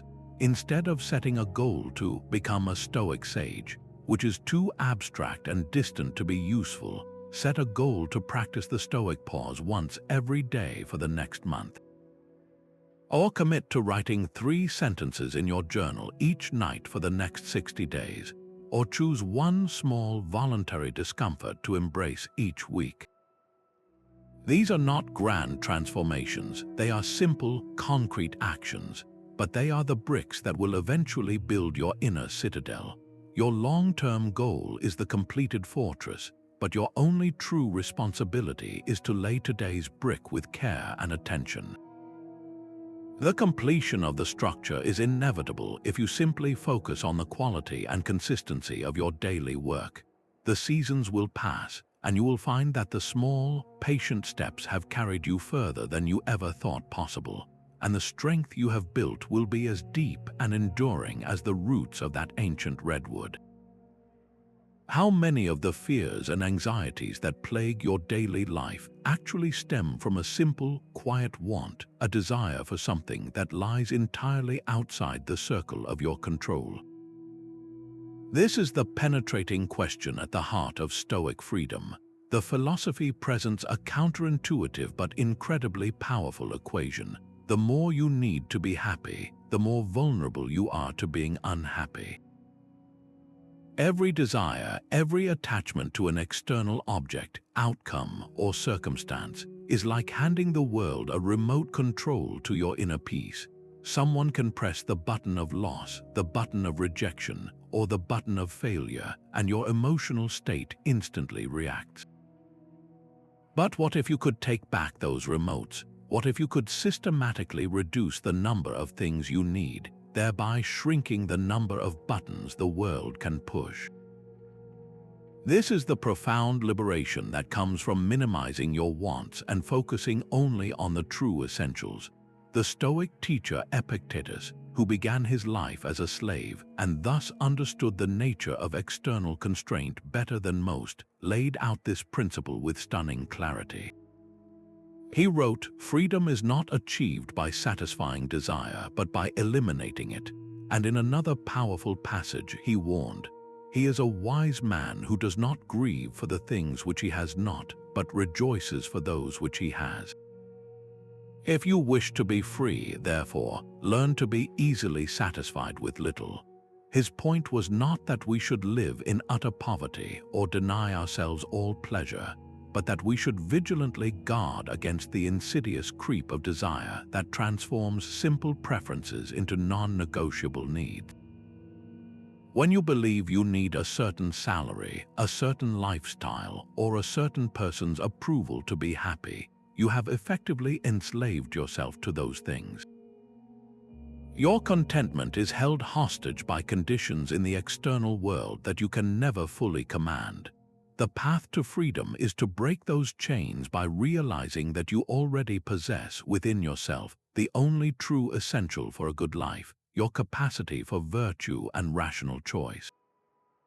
We can see this ancient wisdom playing out in a very modern movement, minimalism. While not explicitly Stoic, the minimalist ethos shares the same fundamental insight.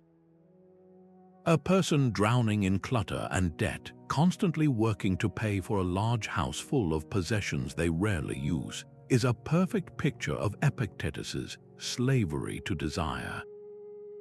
Their stress is high because their vulnerability is high. A job loss or an economic downturn could wipe out the entire precarious structure supporting their lifestyle. Contrast this with someone who consciously chooses to live with less.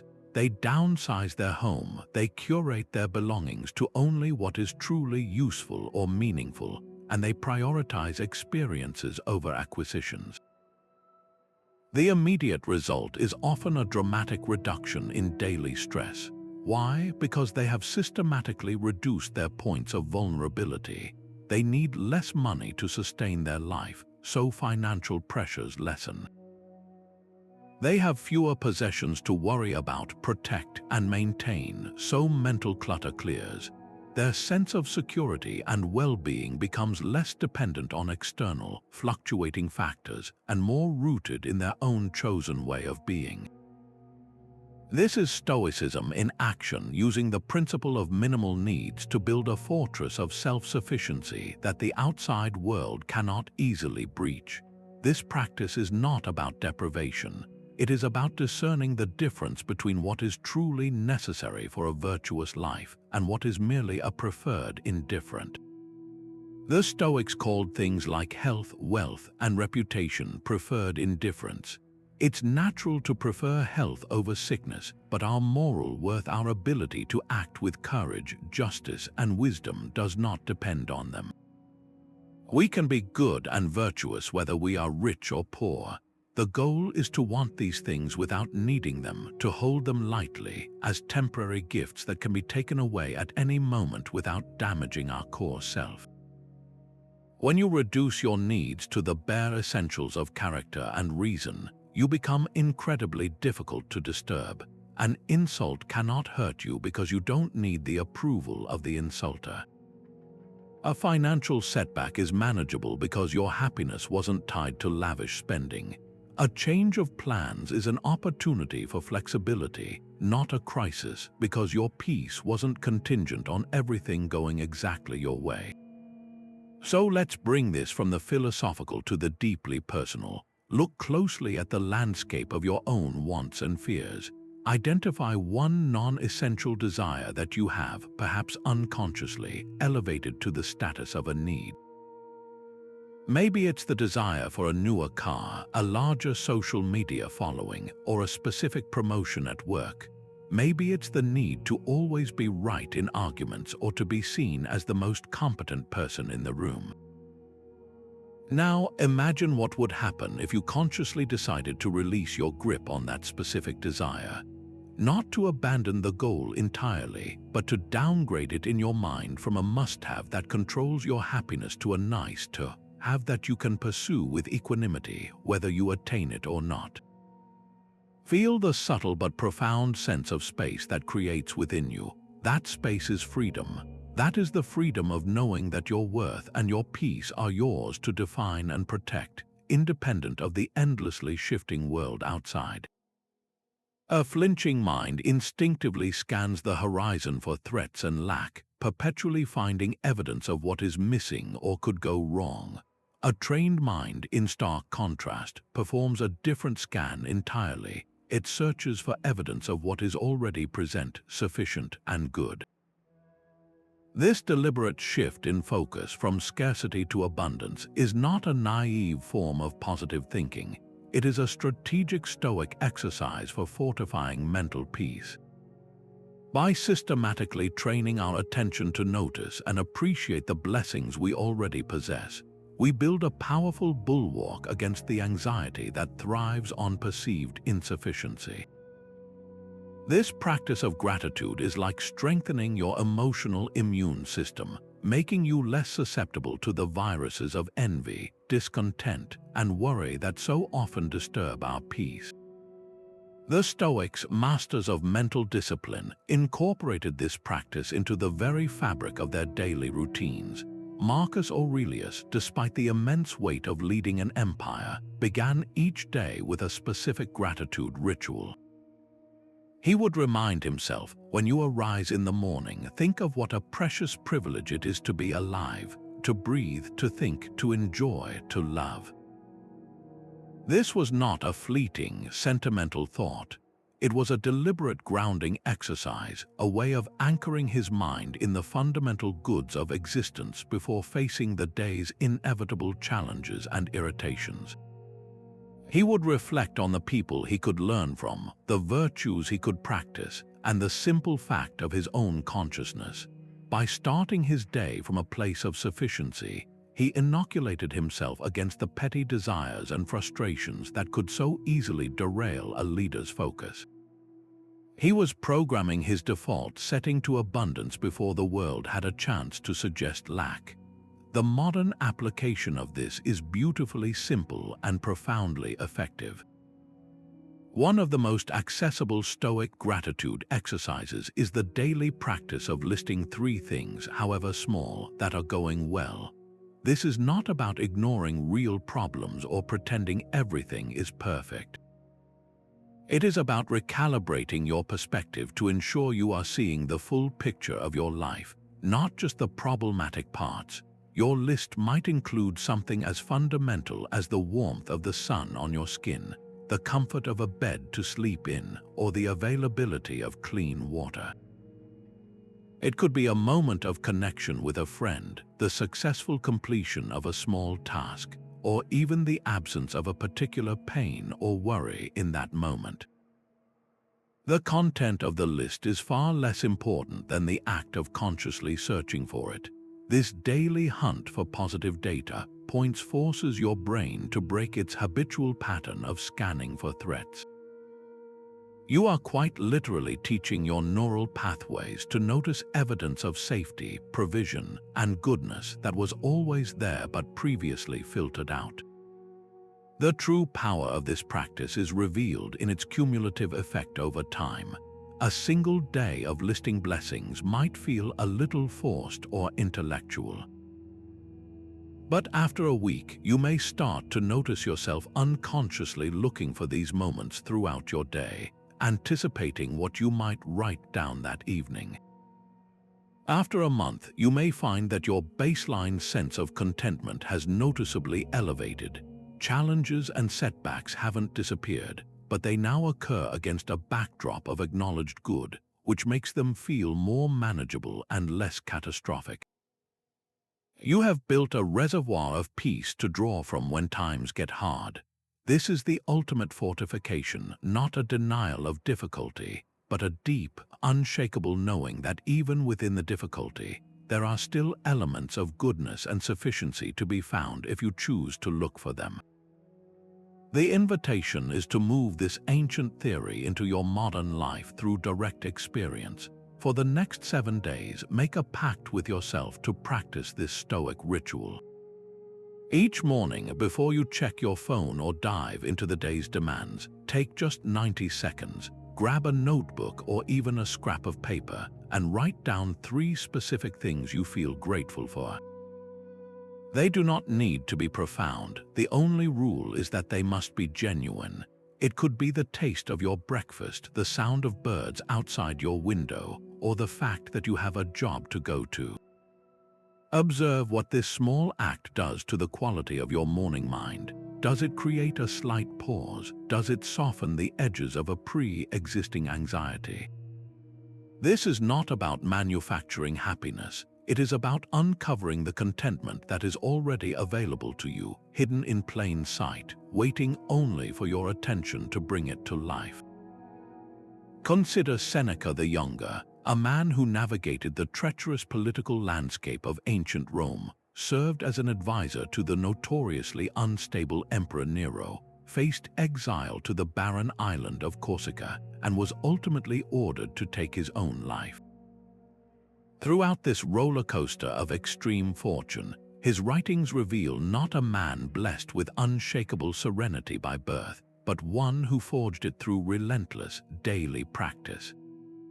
His peace wasn't a lucky accident of temperament, it was the direct result of his philosophical training. This is the immense value of looking to the historical Stoics. They provide us with more than just abstract principles.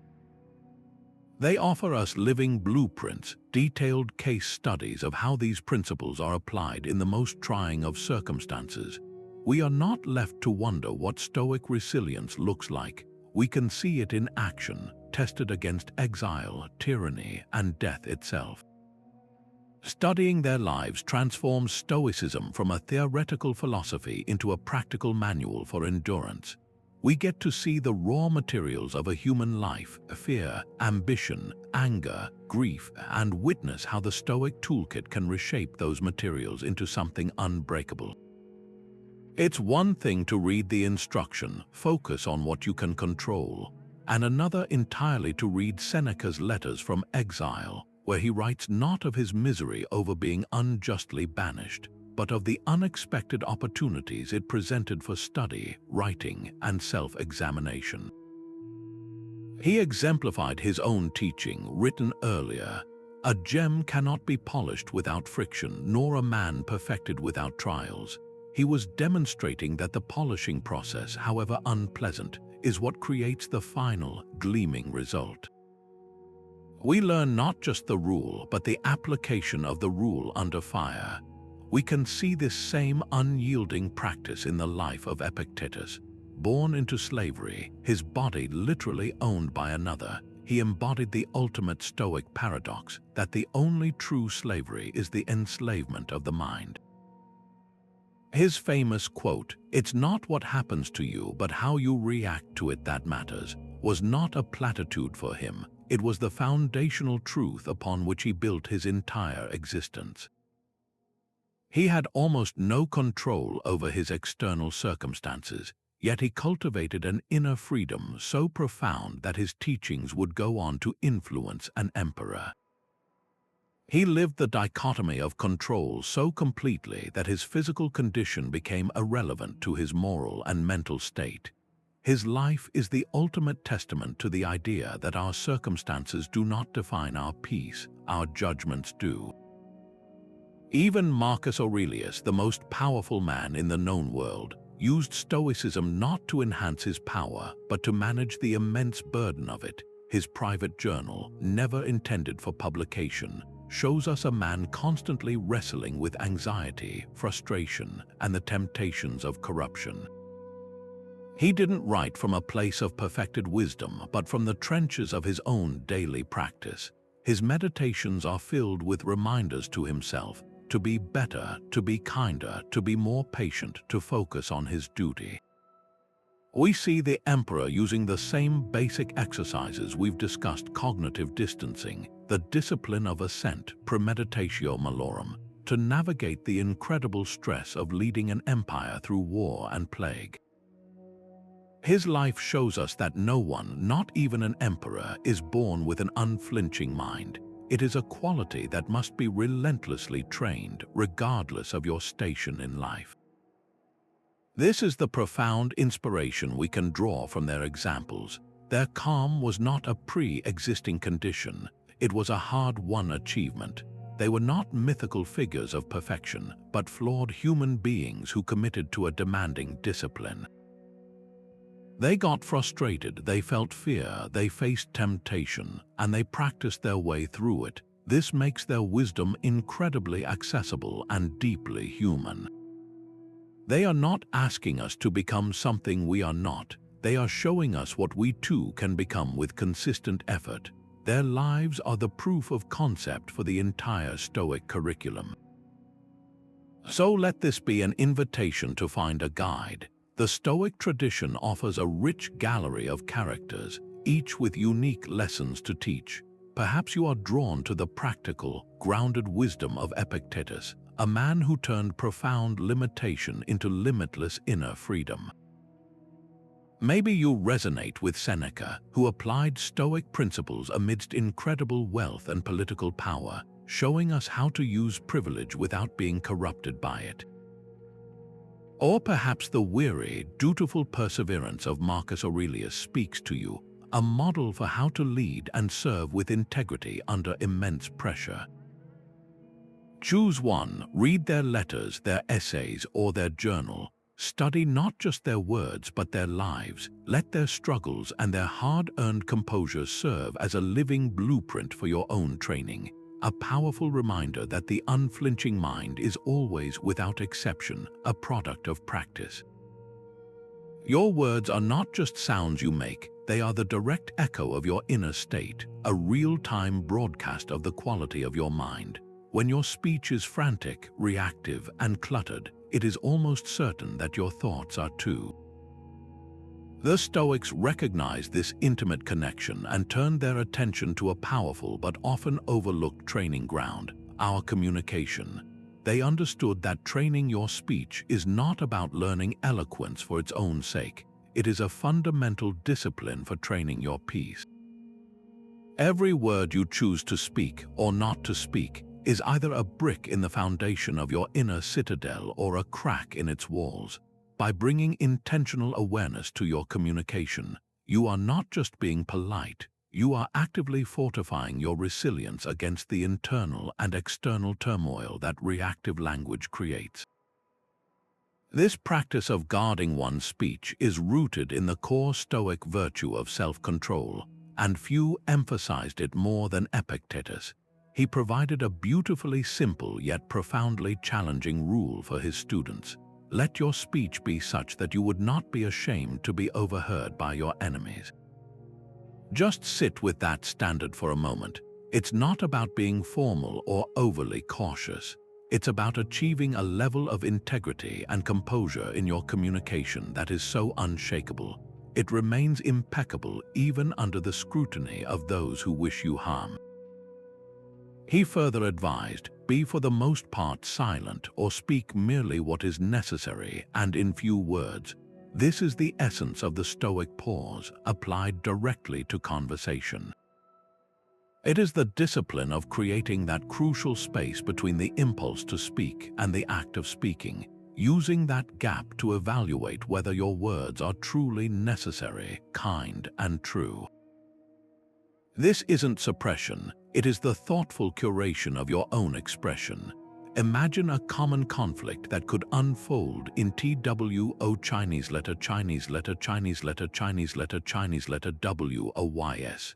In one scenario, a partner comes home late from work without calling. The other person, who has been worried and waiting, feels a surge of anxiety that instantly morphs into anger. The reactive outburst is immediate. You're so inconsiderate. You never think about how your actions affect me. I can't believe you didn't even bother to text. These words are a direct discharge of raw emotion. They are accusatory, exaggerated with words like never, and they immediately put the recipient on the defensive. The conversation instantly escalates into a heated argument about character and past failures, leaving both people feeling hurt and disconnected. The internal turmoil of anxiety has now successfully created a significant amount of external turmoil. Now, replay that same scenario with a Stoic guard on speech. The same initial feeling of worry and irritation arises, but before a single word is spoken, the practice begins. There is a conscious pause, a breath, a moment to step back from the initial impression. The person asks themselves the Stoic questions. Are these words true? Well, I don't know why they are late, so accusing them of being inconsiderate is an assumption, not a fact. Are they necessary? Will yelling my accusation improve the situation or make it worse? Are they kind? Clearly not. From this calmer, more rational place, a different response emerges, one focused on their own experience and a genuine question. I was getting worried when I didn't hear from you. Is everything okay? This measured response comes from the same event but a completely different internal state. It expresses a legitimate concern without launching a character attack. It opens the door for connection and explanation rather than triggering defensiveness. The external turmoil is minimized because the internal turmoil was first managed through the discipline of thoughtful speech. This practice extends far beyond avoiding arguments.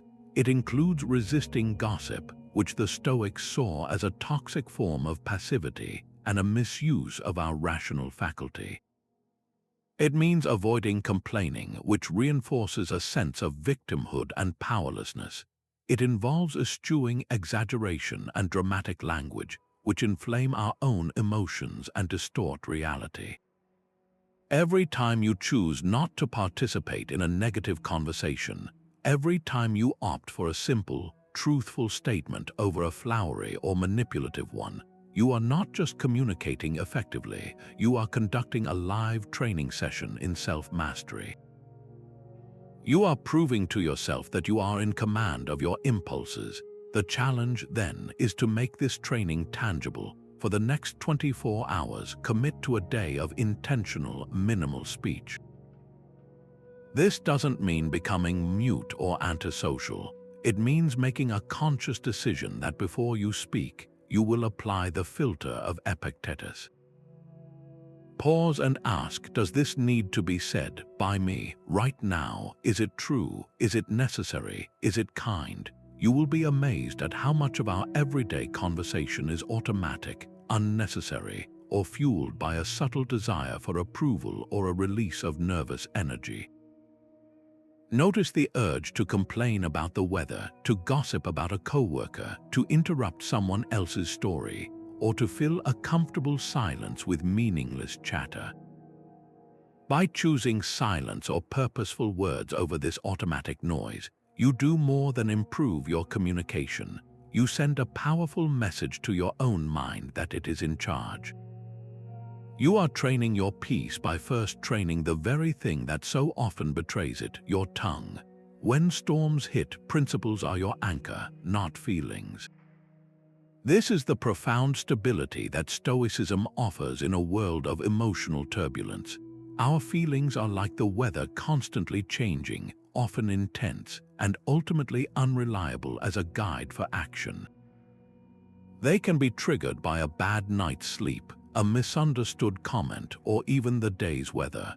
To build a life on such a shifting foundation is to invite constant anxiety and poor decisions.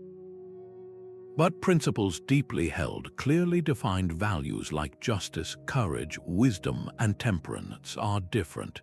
They are the bedrock beneath the shifting sand of emotion. They are the non-negotiable standards you choose for yourself long before the moment of crisis arrives, so that when the storm does hit, you are not scrambling to find your footing. You are already standing on solid ground. The Stoics believed that a life of virtue, which for them meant living in accordance with nature and reason, was the highest good. But this isn't some abstract philosophical concept.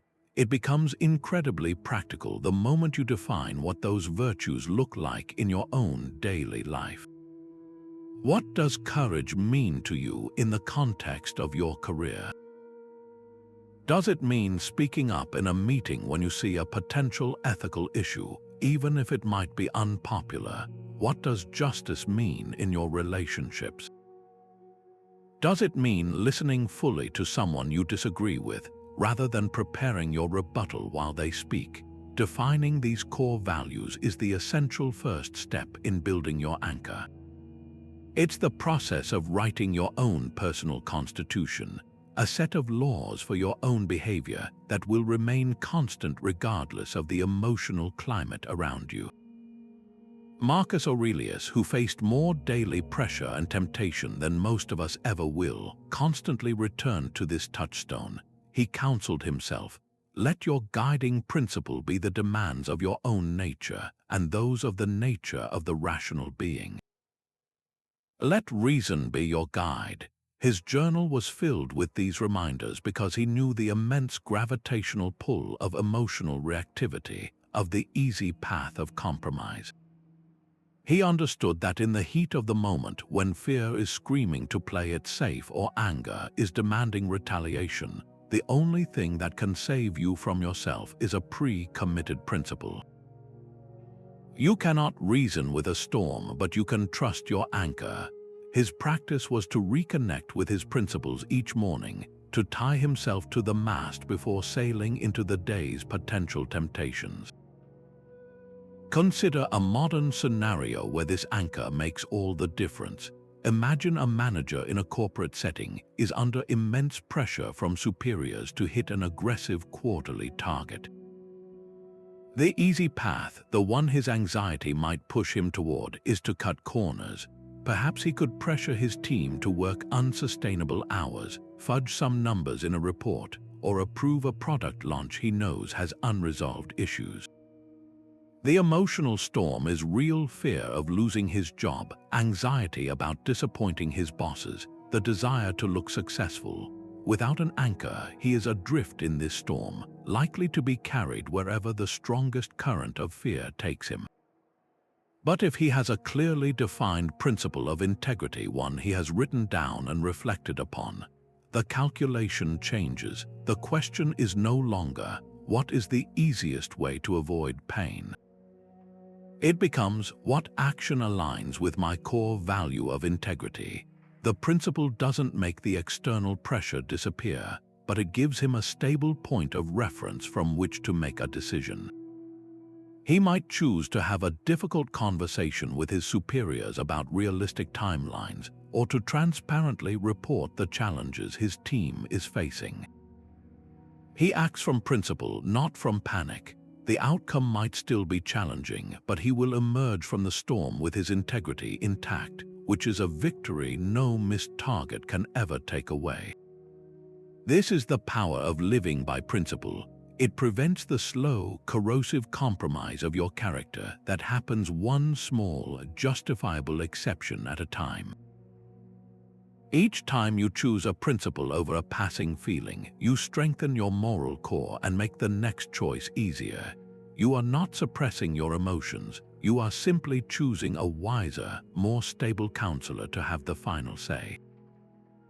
So let's make this tangible right now. Take a moment, pause this video if you need to, and grab something to write with. Ask yourself, what are the 3 core values I want to guide my life? Not what you think they should be, but what you truly, deeply believe in. Perhaps it's courage, compassion, and curiosity. Maybe it's honesty, resilience, and generosity. Write them down now. Make it even more immediate. For just one of those values, ask, what is one single, small action I can take today to live that value? If your value is connection, perhaps that action is putting your phone away during a conversation with a loved one. If your value is growth, maybe it's spending 15 minutes learning a new skill instead of scrolling through social media. This is how you move philosophy from the page into the pulse of your daily life.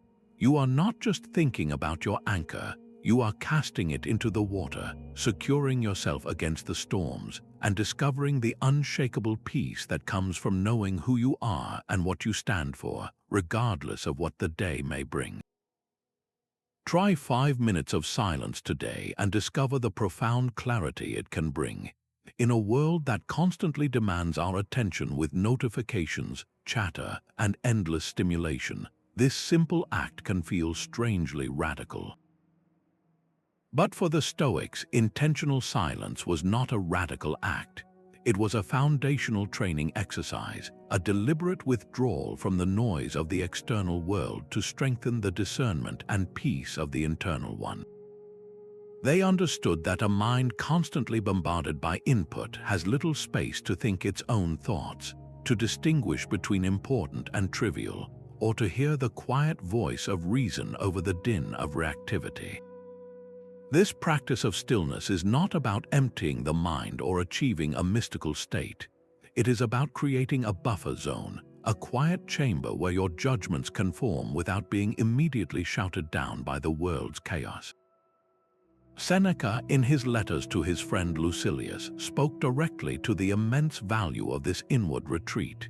He advised, "You must withdraw into yourself as much as you can. Associate with those who will make you a better person. Welcome those whom you yourself can improve. The process is mutual, for people learn while they teach." Notice that his first instruction is to withdraw into yourself.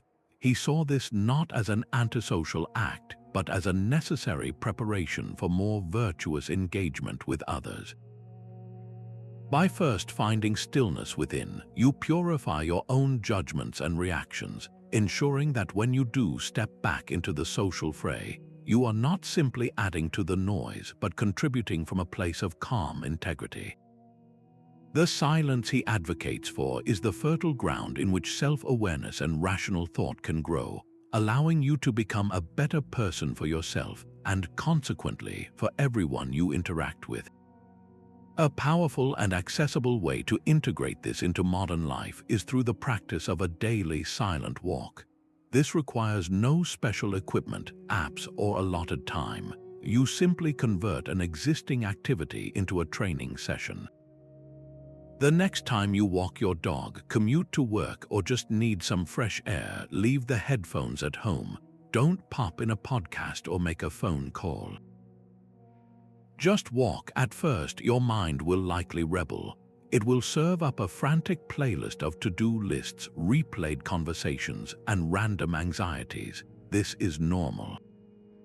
Your job is not to stop these thoughts, but to stop actively feeding them with more external input. Observe them like clouds passing in the sky, but keep your attention anchored in the physical act of walking. Feel the rhythm of your stride, the sensation of the ground under your feet, the temperature of the air on your skin, the sounds of the world around you without labeling them good or bad. This is not a walk for destination or distraction. It is a walk for presence. With consistent practice, the mental chatter begins to settle, not because you've forced it to, but because you've stopped wind into its sails. The stillness beneath the noise slowly becomes more accessible, and you return from your walk not just physically refreshed, but mentally reset and recentered. This daily practice of intentional silence is like a system reboot for your cognitive processes. It creates a necessary gap between the constant stimulus of your life and your responses to it. In that quiet space, your discernment grows stronger. You start to notice the subtle impulses that usually drive you, the urge to check your phone when bored, the habit of filling a quiet room with background noise, the automatic reach for distraction the moment an uncomfortable thought arises.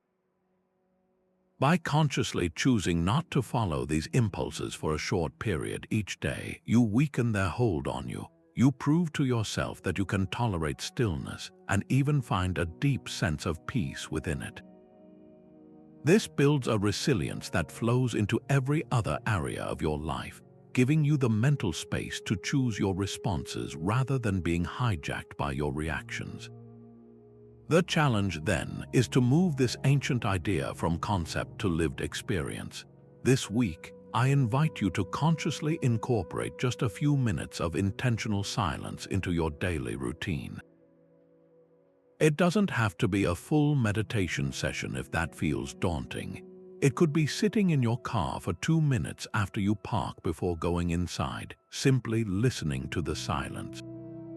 It could be washing the dishes in the evening without the television on, fully attending to the sensory experience of the warm water and the clink of the plates. It could be that silent walk. The format is irrelevant, the intention is everything. Commit to gifting yourself this small island of quiet in the river of your day and observe what emerges from the stillness. You may just find that in the absence of all the noise, you can finally hear your own wisest self. Remembering you will die is not morbid, it's a tool for fearless living. This is the heart of the Stoic practice known as Memento Mori, a Latin phrase that translates to remember you must die. Far from being a dark or depressing fixation, this ancient exercise is one of the most liberating and clarifying techniques in the entire Stoic toolkit. It is not about cultivating a fear of death, but about harnessing the awareness of our finite time to instill a profound sense of urgency, priority, and gratitude for the life we are living right now.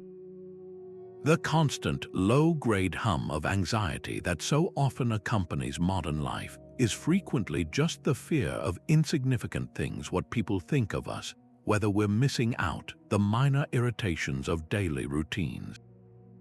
Memento Mori acts like a bucket of cold water on that anxiety, shocking us awake to the breathtakingly short and precious nature of our existence, and in doing so, it vaporizes the trivial worries that so often consume our mental energy.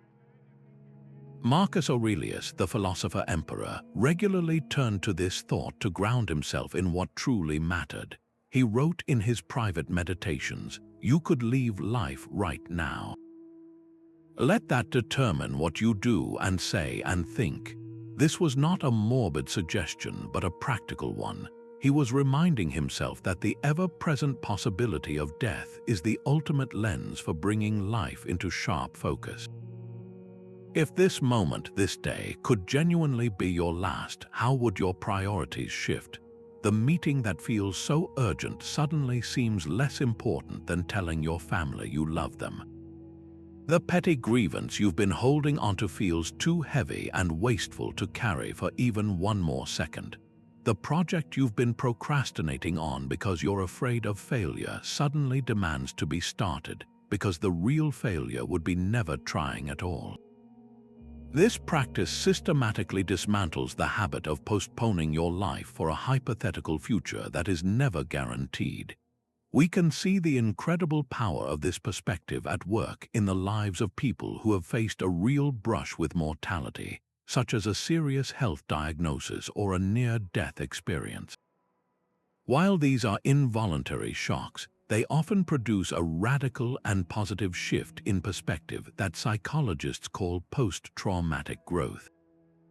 People consistently report that after such an event, they feel a newfound clarity.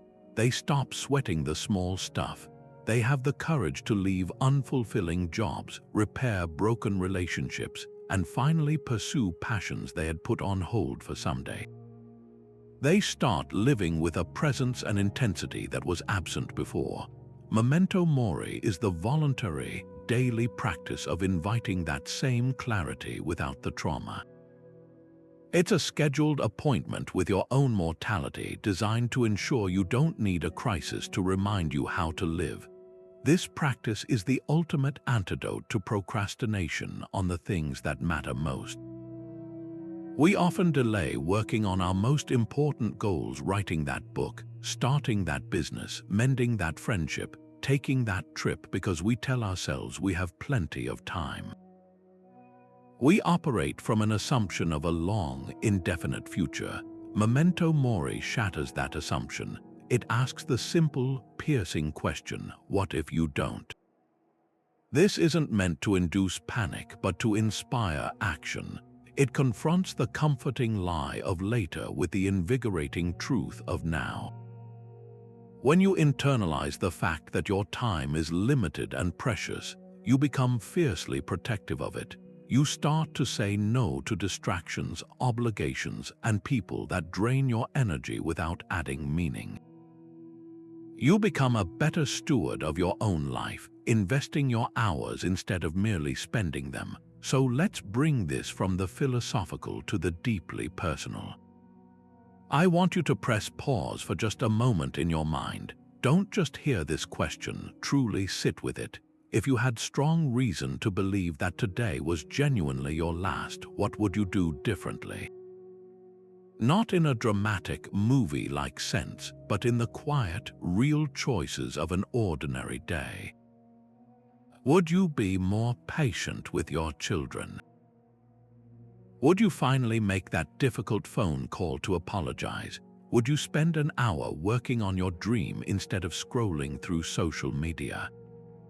Would you sit quietly and watch the sunset, truly taking it in?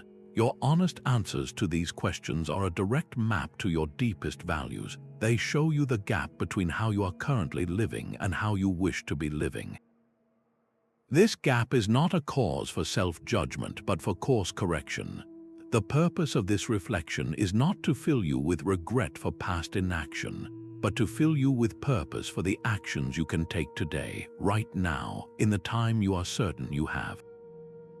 Can you do the right thing, even if no one is watching and nothing in your external world changes as a result? This question cuts to the very heart of Stoic virtue, moving beyond mere theory into the raw, practical discipline of action. It's easy to act with integrity when there's a reward on the line, a promotion, social approval, a reciprocated favor. The true test of character and the ultimate aim of Stoic training is to act rightly for its own sake, simply because it is the right thing to do. This practice shifts the locus of your motivation from the unpredictable, external world to the stable, internal world of your own principles. The reward is not in the outcome, but in the act itself, in the knowledge that you have upheld your integrity and lived in alignment with your nature as a rational, social being. This is how you build an inner citadel so strong that the winds of praise or blame cannot shake it. The Stoic teacher Epictetus, who understood better than most that we control very little in life, offered a beautifully simple and liberating instruction for this very practice. He said, "Make the best use of what is in your power and take the rest as it happens." In another passage, he is even more direct, "For nothing outside my reasoned choice can hinder or harm it." My reasoned choice alone can do that to itself. His wisdom redirects our entire focus. Your job is not to ensure a specific result. That is the rest which you must accept as it happens. Your only true job, your sacred duty to yourself, is to bring your absolute best effort and most virtuous intention to your actions. Did you act with courage?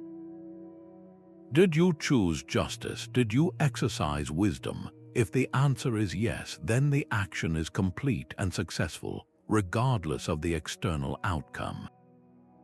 The world may not give you the result you wanted, but you have given yourself something infinitely more valuable, the unshakable knowledge that you did your part. Let's make this tangible with a small, everyday example. Imagine you're in a coffee shop and you receive too much change back from the cashier. The easy, automatic thing to do might be to pocket the extra money and walk away. After all, it's the shop's mistake, not yours. No one would know, but the Stoic discipline of action asks you to pause and consider a different question, one that has nothing to do with getting caught or gaining a few extra coins. The question is, what does integrity demand of me right now? The virtuous action, the one aligned with honesty, is to point out the error and return the money. The key to the practice is to perform this action without any attachment to the cashier's reaction. They might be grateful and thank you profusely. They might be rushed and dismissive, barely acknowledging you.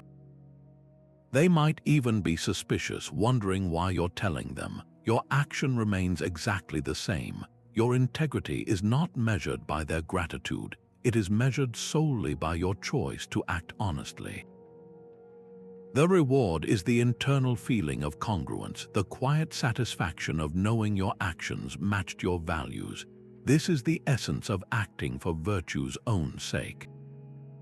This discipline transforms ordinary life into a continuous training ground.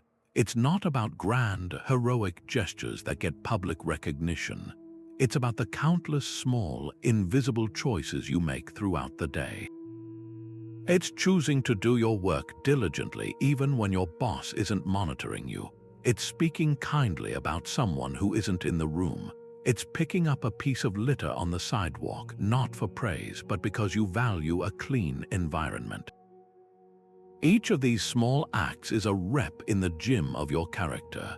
With every repetition, you strengthen the neural pathway that connects your actions to your internal compass rather than to external validation.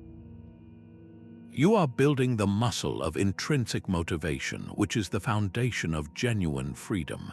You are becoming a person who is guided by an inner light, not blown about by the shifting winds of other people's opinions or worldly outcomes. So here is a direct challenge, a practical way to put this discipline into immediate action. Sometime before the day is over, commit to performing one anonymous good deed. Make it something small and simple, but do it with the specific intention that no one will ever find out it was you. It could be leaving a positive note on a coworker's desk without a signature, paying for the coffee of the person behind you in the drive-thru without them knowing, or donating a small amount to a cause without telling anyone. The entire point is to remove any possibility of external reward or recognition. As you perform this action, pay close attention to the internal feeling it generates.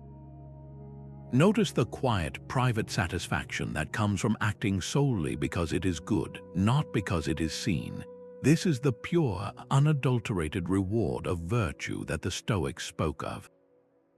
This is you building your inner integrity, one invisible, powerful brick at a time. How much of your daily mental energy is siphoned off by an invisible, relentless calculation, wondering what your coworkers thought of your presentation, whether that post will get enough likes, or if your choices will meet with someone else's approval? This constant, low-grade hum of anxiety about others' perceptions is one of the heaviest and most common burdens we carry, and Stoicism offers a powerful and immediate path to lay it down. The liberation from the tyranny of external opinion is not about becoming arrogant or dismissive of others. It is about reclaiming your mental sovereignty. It is the profound understanding that your worth and your peace are internal properties, not external verdicts that others get to issue. When you constantly look to others for validation, you hand them the remote control to your emotional state, allowing them to dictate your happiness with their ever-changing and often contradictory judgments.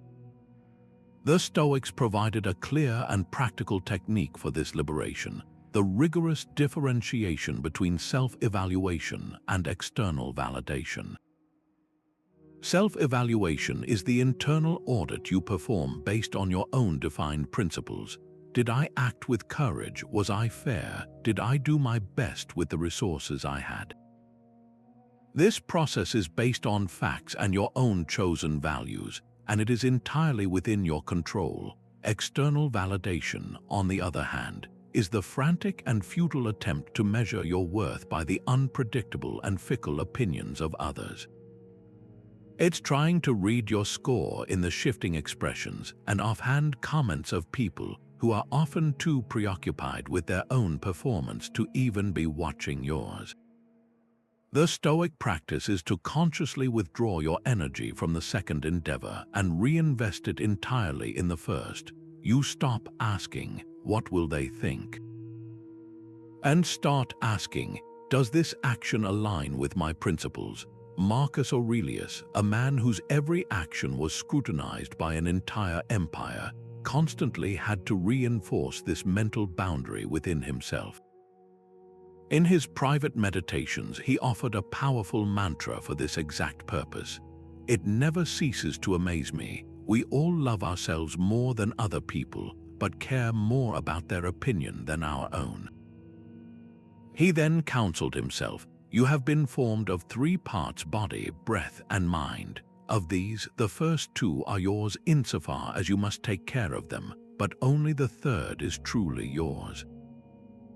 His point is revolutionary in its simplicity. Your mind, your faculty of judgment, is your only true possession. To outsource its function, to let the praise or blame of others become the judge of your actions, is to abandon your sole responsibility and your only source of genuine peace. Their opinion is as relevant to your inner world as the weather is to the contents of a sealed, fortified room. It may rage outside, but it cannot touch you unless you open the door and invite it in.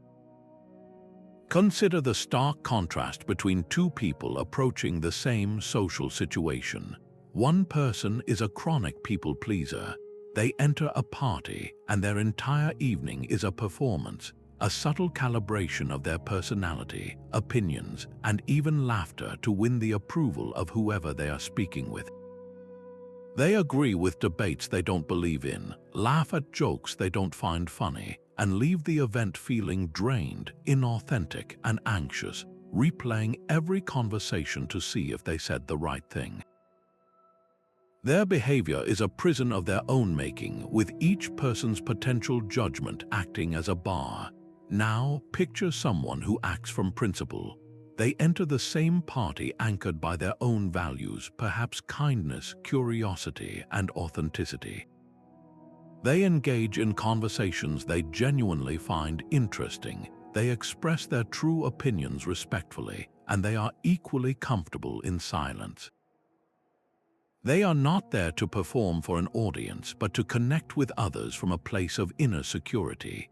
They might be liked or they might not be, but that outcome is irrelevant to their sense of self-worth, which is derived from their own knowledge that they showed up as their true self. The first person is buffeted by every social breeze. The second is the calm eye of the storm. This liberation is not a single event, but a daily practice of reclaiming your attention. It begins with noticing the subtle hooks of external validation. That pang of disappointment when a post gets few likes, that flash of irritation when your idea is dismissed, that urge to share news primarily for the congratulatory responses. Each time you notice this, you have a choice. You can follow the old neural pathway into anxiety, or you can gently reroute your focus. You can ask yourself the Stoic question, is this within my control? The answer when it comes to others' opinions is always a resounding no. Your only remaining task is to return your focus to what is within your control, your own efforts, your own intentions, your own virtuous action. To make this tangible right now, identify one specific area of your life where you feel the weight of others' opinions most acutely. Is it your appearance, your career choices, your parenting style, or your taste in hobbies? Choose just one. For the next week, your practice is to consciously make one small decision in that area based solely on your own principles and preferences, deliberately disregarding the potential judgment of others. Wear the outfit you like even if it's not trendy. Share an opinion in a meeting that you know might be unpopular but you believe is right. Play the music you enjoy in the car without apologizing for it. This is not an act of rebellion against others. It is an act of loyalty to yourself. Each small choice is a declaration of independence, a brick laid in the foundation of your inner citadel, proving to yourself that you, and you alone, are the rightful author of your own worth. A mind that doesn't flinch isn't hard, it's understanding, because it sees the world with a clarity that pierces through surface behavior to the underlying causes. This is the profound strength of Stoic compassion, a practice that transforms our interactions from battlegrounds of ego into opportunities for genuine connection and unshakable peace. The Stoics never advocated for becoming cold or detached from humanity. Instead, they called for a deep, rational empathy that recognizes a simple but life-altering truth. Most harmful actions stem not from a targeted desire to hurt us, but from a place of internal confusion, pain, or ignorance within the other person. When we truly internalize this, we stop experiencing the world personally and start observing it objectively. The rude comment, the cutting remark, the frustrating delay, these cease to be personal attacks and become instead symptoms of someone else's internal struggle, data points about their current state of mind rather than a verdict on our own worth. This shift from judgment to understanding is one of the most powerful tools for reducing personal irritation and conflict.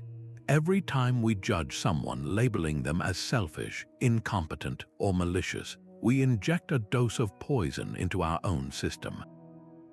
The judgment itself is the source of our anger and frustration, not their action. Their action is a neutral event. It is our judgment of that event that causes our suffering. Stoic compassion is the practice of withholding that judgment, of pausing before we assign blame, and instead asking a different set of questions. What might this person be going through that I cannot see? What false belief might be driving their behavior? What pain or fear could be behind this action? This isn't about making excuses for poor behavior. It's about correctly diagnosing its source so we don't mistakenly make ourselves the victim of a sickness that isn't ours to carry. Seneca, in his essay on anger, gets to the very heart of this with a powerful call for forgiveness rooted in this clear-sighted view of human fallibility.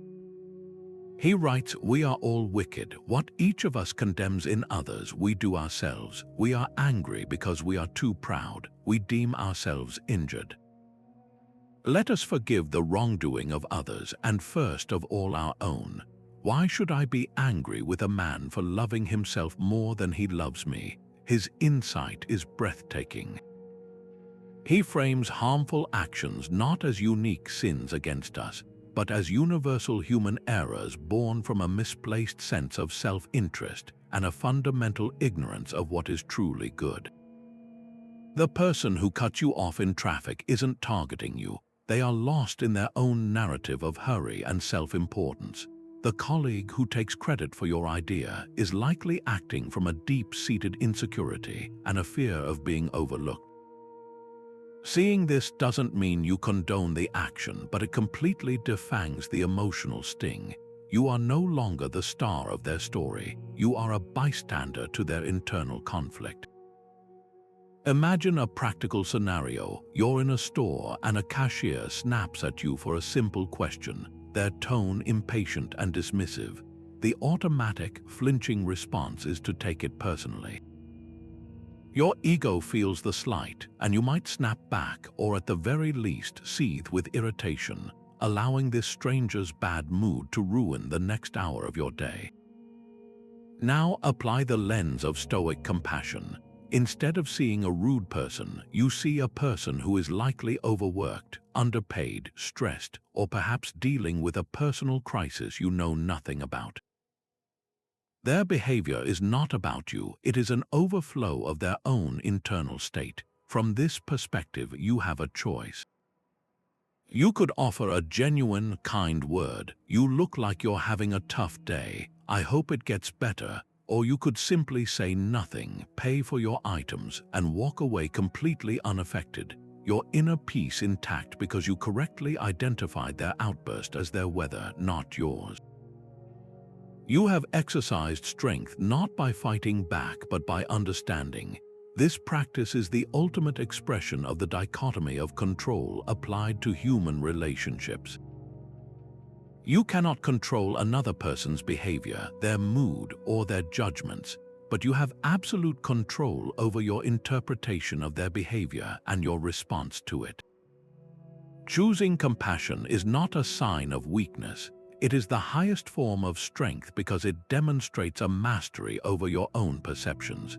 It is the decision to meet the world's ignorance with your own wisdom, its chaos with your own calm, its hatred with your own understanding. You protect your inner citadel not by building higher walls, but by realizing that most of the arrows shot in your direction were never aimed at you to begin with. They were fired by someone who is simply lost in the dark and doesn't know where else to shoot. Now bring this powerful reframe into your own life. Bring to mind a difficult person you interact with regularly, perhaps a critical family member, a demanding boss, or a frustrating neighbor. For just a moment, try to see them through the Stoic lens of empathy. Can you hypothesize about the internal ignorance that might be driving their behavior? Maybe their criticism is a misguided attempt to feel significant. Perhaps their demands come from a place of overwhelming pressure they themselves are under. What false belief about what is good, that winning an argument equals strength, that controlling others equals security, might be fueling their actions? This exercise is not for their benefit, it is for yours. It is the mental key that unlocks the cage of your own reactivity and allows you to walk through the world with a profound and unassailable endurance, because you finally understand that most of the world's sharp edges are not there to cut you, but are simply the debris of other people's unseen battles. Stoic endurance isn't a single tool you pull out only in emergencies. It's a woven tapestry of daily practices, each thread strengthening the whole until the entire fabric of your life becomes more resilient. This is the ultimate aim of the invisible curriculum, not to master a set of isolated techniques, but to integrate these principles so deeply into your being that they become your default way of engaging with the world. It's the difference between owning a toolbox and becoming a master craftsman.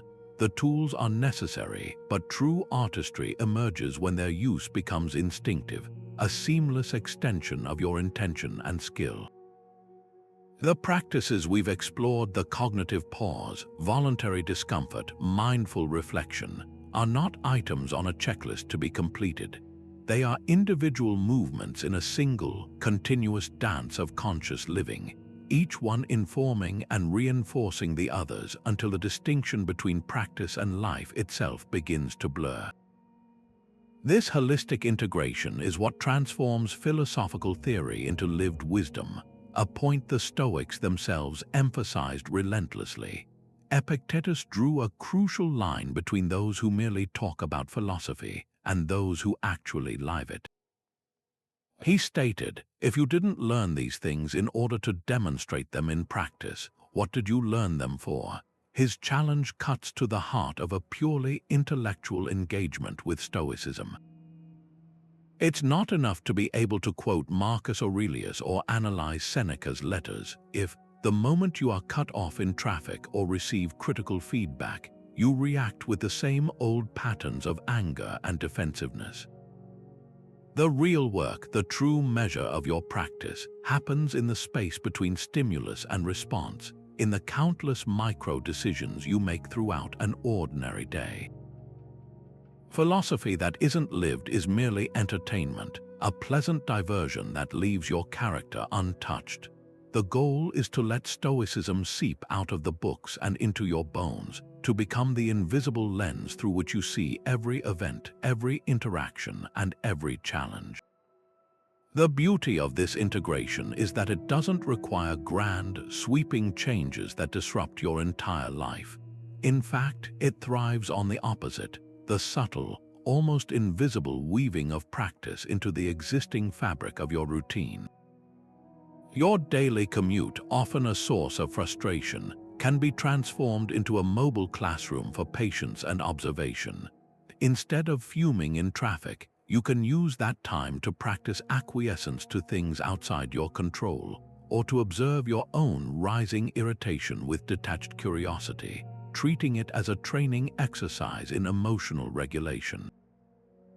A routine meal becomes an opportunity for gratitude and mindfulness, a chance to truly savor your food and reflect on the effort and resources that brought it to your plate.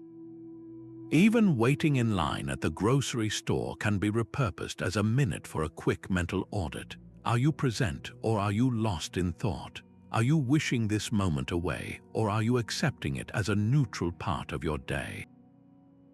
These are not additional tasks to cram into a busy schedule. They are new ways of experiencing the activities that already fill your time. This cumulative effect is where the magic truly happens. When you consistently practice cognitive distancing, you begin to naturally create that space before speaking, which improves your communication. The improved communication leads to less interpersonal conflict, which reduces your overall stress levels.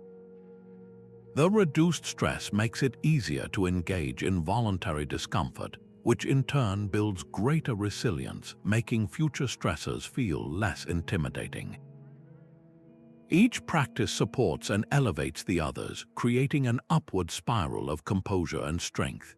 The morning meditation prepares you for the day's challenges. The Stoic Pause helps you navigate them as they arise, and the evening journaling allows you to learn from them, solidifying the lessons and preparing you for the next day. This isn't a collection of tricks, it's a synergistic ecosystem of mental and emotional fitness. To move from understanding to embodiment, the most powerful step you can take is to choose one single area of your life this week and commit to applying Stoic principles to it with full intention.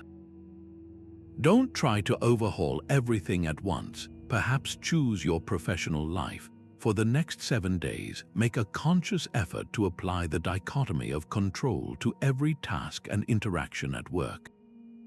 Before each meeting, each email, each project, ask yourself, what aspects of this are truly within my power? Focus your energy exclusively on your own efforts, your preparation, and your conduct, and consciously release your attachment to the outcome or the opinions of others. Or perhaps choose your home life, committing to practicing Amor Fati with your family, embracing and loving the minor irritations and interruptions as necessary parts of your shared journey, rather than fighting against them. By focusing your efforts on one domain, you allow the principles to take root deeply, and you will likely find that the calm and clarity you cultivate there will inevitably begin to spill over into all other areas, naturally weaving that single, strong thread into the growing tapestry of your unflinching mind. You never truly arrive at a state of unshakable calm as if it were a destination on a map. you deepen it layer by patient layer, day by deliberate day. This understanding is one of the most liberating aspects of the Stoic path because it releases you from the exhausting burden of seeking perfection. The goal is not to become a flawless statue of unfeeling virtue, but to become a living, breathing, ever-evolving student of life itself. There is a profound joy to be found in this perpetual state of learning, in the humble acknowledgement that there will always be another level of depth to explore, another nuance of your own character to understand, another opportunity to practice just a little more grace under pressure. When you release the need to reach a final finish line, you open yourself up to the rich, rewarding experience of the journey itself. This embrace of continuous effort was a constant theme for Marcus Aurelius, who, despite his immense power, never saw himself as a finished product. He reminded himself in his private writings, the mind must be exercised continually, for it must be polished by use as iron is by rust. It is not enough to have heard a lecture or read a book. You must digest it, work it into your system, and make it a part of your daily life. His insight reveals that the mind is not a vessel to be filled with knowledge and then sealed. It is a living organism that requires constant engagement to stay sharp and resilient. The polishing he speaks of is not a one-time event but an ongoing process, a lifelong commitment to ensuring that the tools of reason and virtue do not dull with disuse. The effort itself is the point. It is the very activity that keeps the inner citadel strong and the mental muscles supple. A powerful way to internalize this is to think of your Stoic practice like that of a dedicated musician. A world-class violinist does not practice for years to finally reach a point where they can stop. The day they stop practicing is the day their skill begins to atrophy. Their daily scales and etudes are not a tedious means to an end. They are the essence of their craft, the sacred ritual that maintains their connection to the music and allows for moments of spontaneous, breathtaking artistry.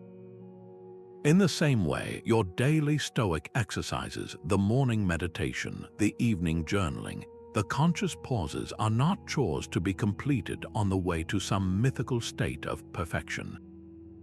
They are the practice, they are the music itself. The moments of profound calm and clarity you experience are the beautiful notes that emerge precisely because you showed up to practice that day, not because you finally graduated from needing to. The pitfall of seeking a final destination is that it can breed a subtle but corrosive form of self-judgment.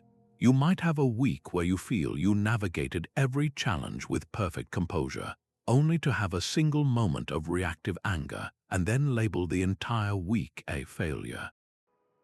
This binary thinking that you are either a Stoic sage or you are not is completely contrary to the spirit of the philosophy. It mistakes the path for the podium.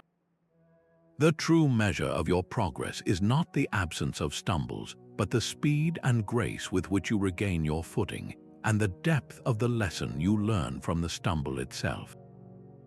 Each so-called failure is simply another piece of data, another invaluable clue about where your training needs to focus next. It is all grist for the mill, all part of the endless, fascinating curriculum of becoming human. This shifts the entire focus from a future-oriented striving to a present-moment engagement. Instead of anxiously asking, "Am I there yet?" you can learn to ask, "What is this moment teaching me?" You begin to find a quiet satisfaction in the very act of trying, in the conscious choice to take a breath instead of lashing out, to reframe a setback as an opportunity, to find a small gratitude in the midst of irritation. The growth becomes its own reward. The process itself becomes a source of joy and fascination, as you watch yourself gradually change, not in giant leaps, but in the slow, steady, powerful way a river carves a canyon. So I invite you to make this perspective shift your practice for the foreseeable future. Release the goal of achieving a perfect Stoic state, and instead, fall in love with the daily ritual of practice itself. Find the intrinsic joy in the effort, savor the small victory of a single mindful response, appreciate the increased awareness you have of your own patterns. Let your focus be on the quality of your engagement today, right now, in this very moment. Trust that if you show up for the process with consistency and curiosity, the depth of mastery will take care of itself, revealing itself not as a distant destination, but as the beautiful, ever-unfolding landscape through which you are constantly traveling. So we've journeyed through the invisible curriculum together, from dismantling the myth of innate resilience to exploring the daily drills that forge a mind that doesn't flinch. We've seen that Stoic endurance is not a magical trait you're born with, but a skill you build rep by conscious rep in the gymnasium of your own mind. It's carved through the deliberate practice of cognitive distancing, the courageous embrace of voluntary discomfort, and the mindful pause that creates a universe of choice between stimulus and response. These are not abstract ideas. They are the very tools that allow you to sculpt unshakable composure from the raw material of your daily life. The ultimate reward for this rigorous training is a profound and lasting freedom. The freedom from being hostage to your own unchecked emotions, the freedom from the tyranny of external events and other people's opinions. It is the liberation that comes from knowing that your peace is yours to cultivate and protect, an inner citadel that no outside force can ever breach.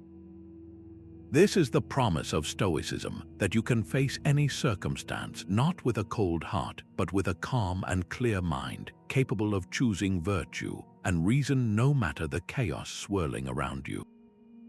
Remember the core truth we return to: no one is born with this ability, it is earned. As the great teacher Epictetus, who knew the depths of hardship, so powerfully reminds us, no great thing is created suddenly, any more than a bunch of grapes or a fig. If you tell me that you desire a fig, I answer you that there must be time. Let it first blossom, then bear fruit, then ripen. Your unflinching mind is that ripened fruit. It requires the seasons of patience, the consistent nourishment of practice, and the faith that your efforts, however small they seem each day, are slowly and surely building something extraordinary within you. Your journey doesn't end here. This is where it truly begins. Start small. Pick just one practice from this invisible curriculum, perhaps the Stoic pause before you react, or a moment of gratitude each morning, or one small voluntary discomfort this week. Weave it into the fabric of your day. Be patient and compassionate with yourself, understanding that every stumble is not a failure but a necessary lesson, another piece of feedback in your ongoing training.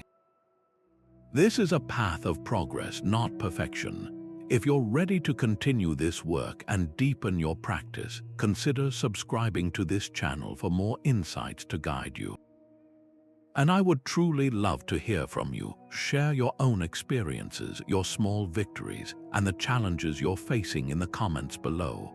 What is the first brick you will lay in your inner citadel today? Your journey is unique, and your story can inspire others. Thank you for your time and your attention.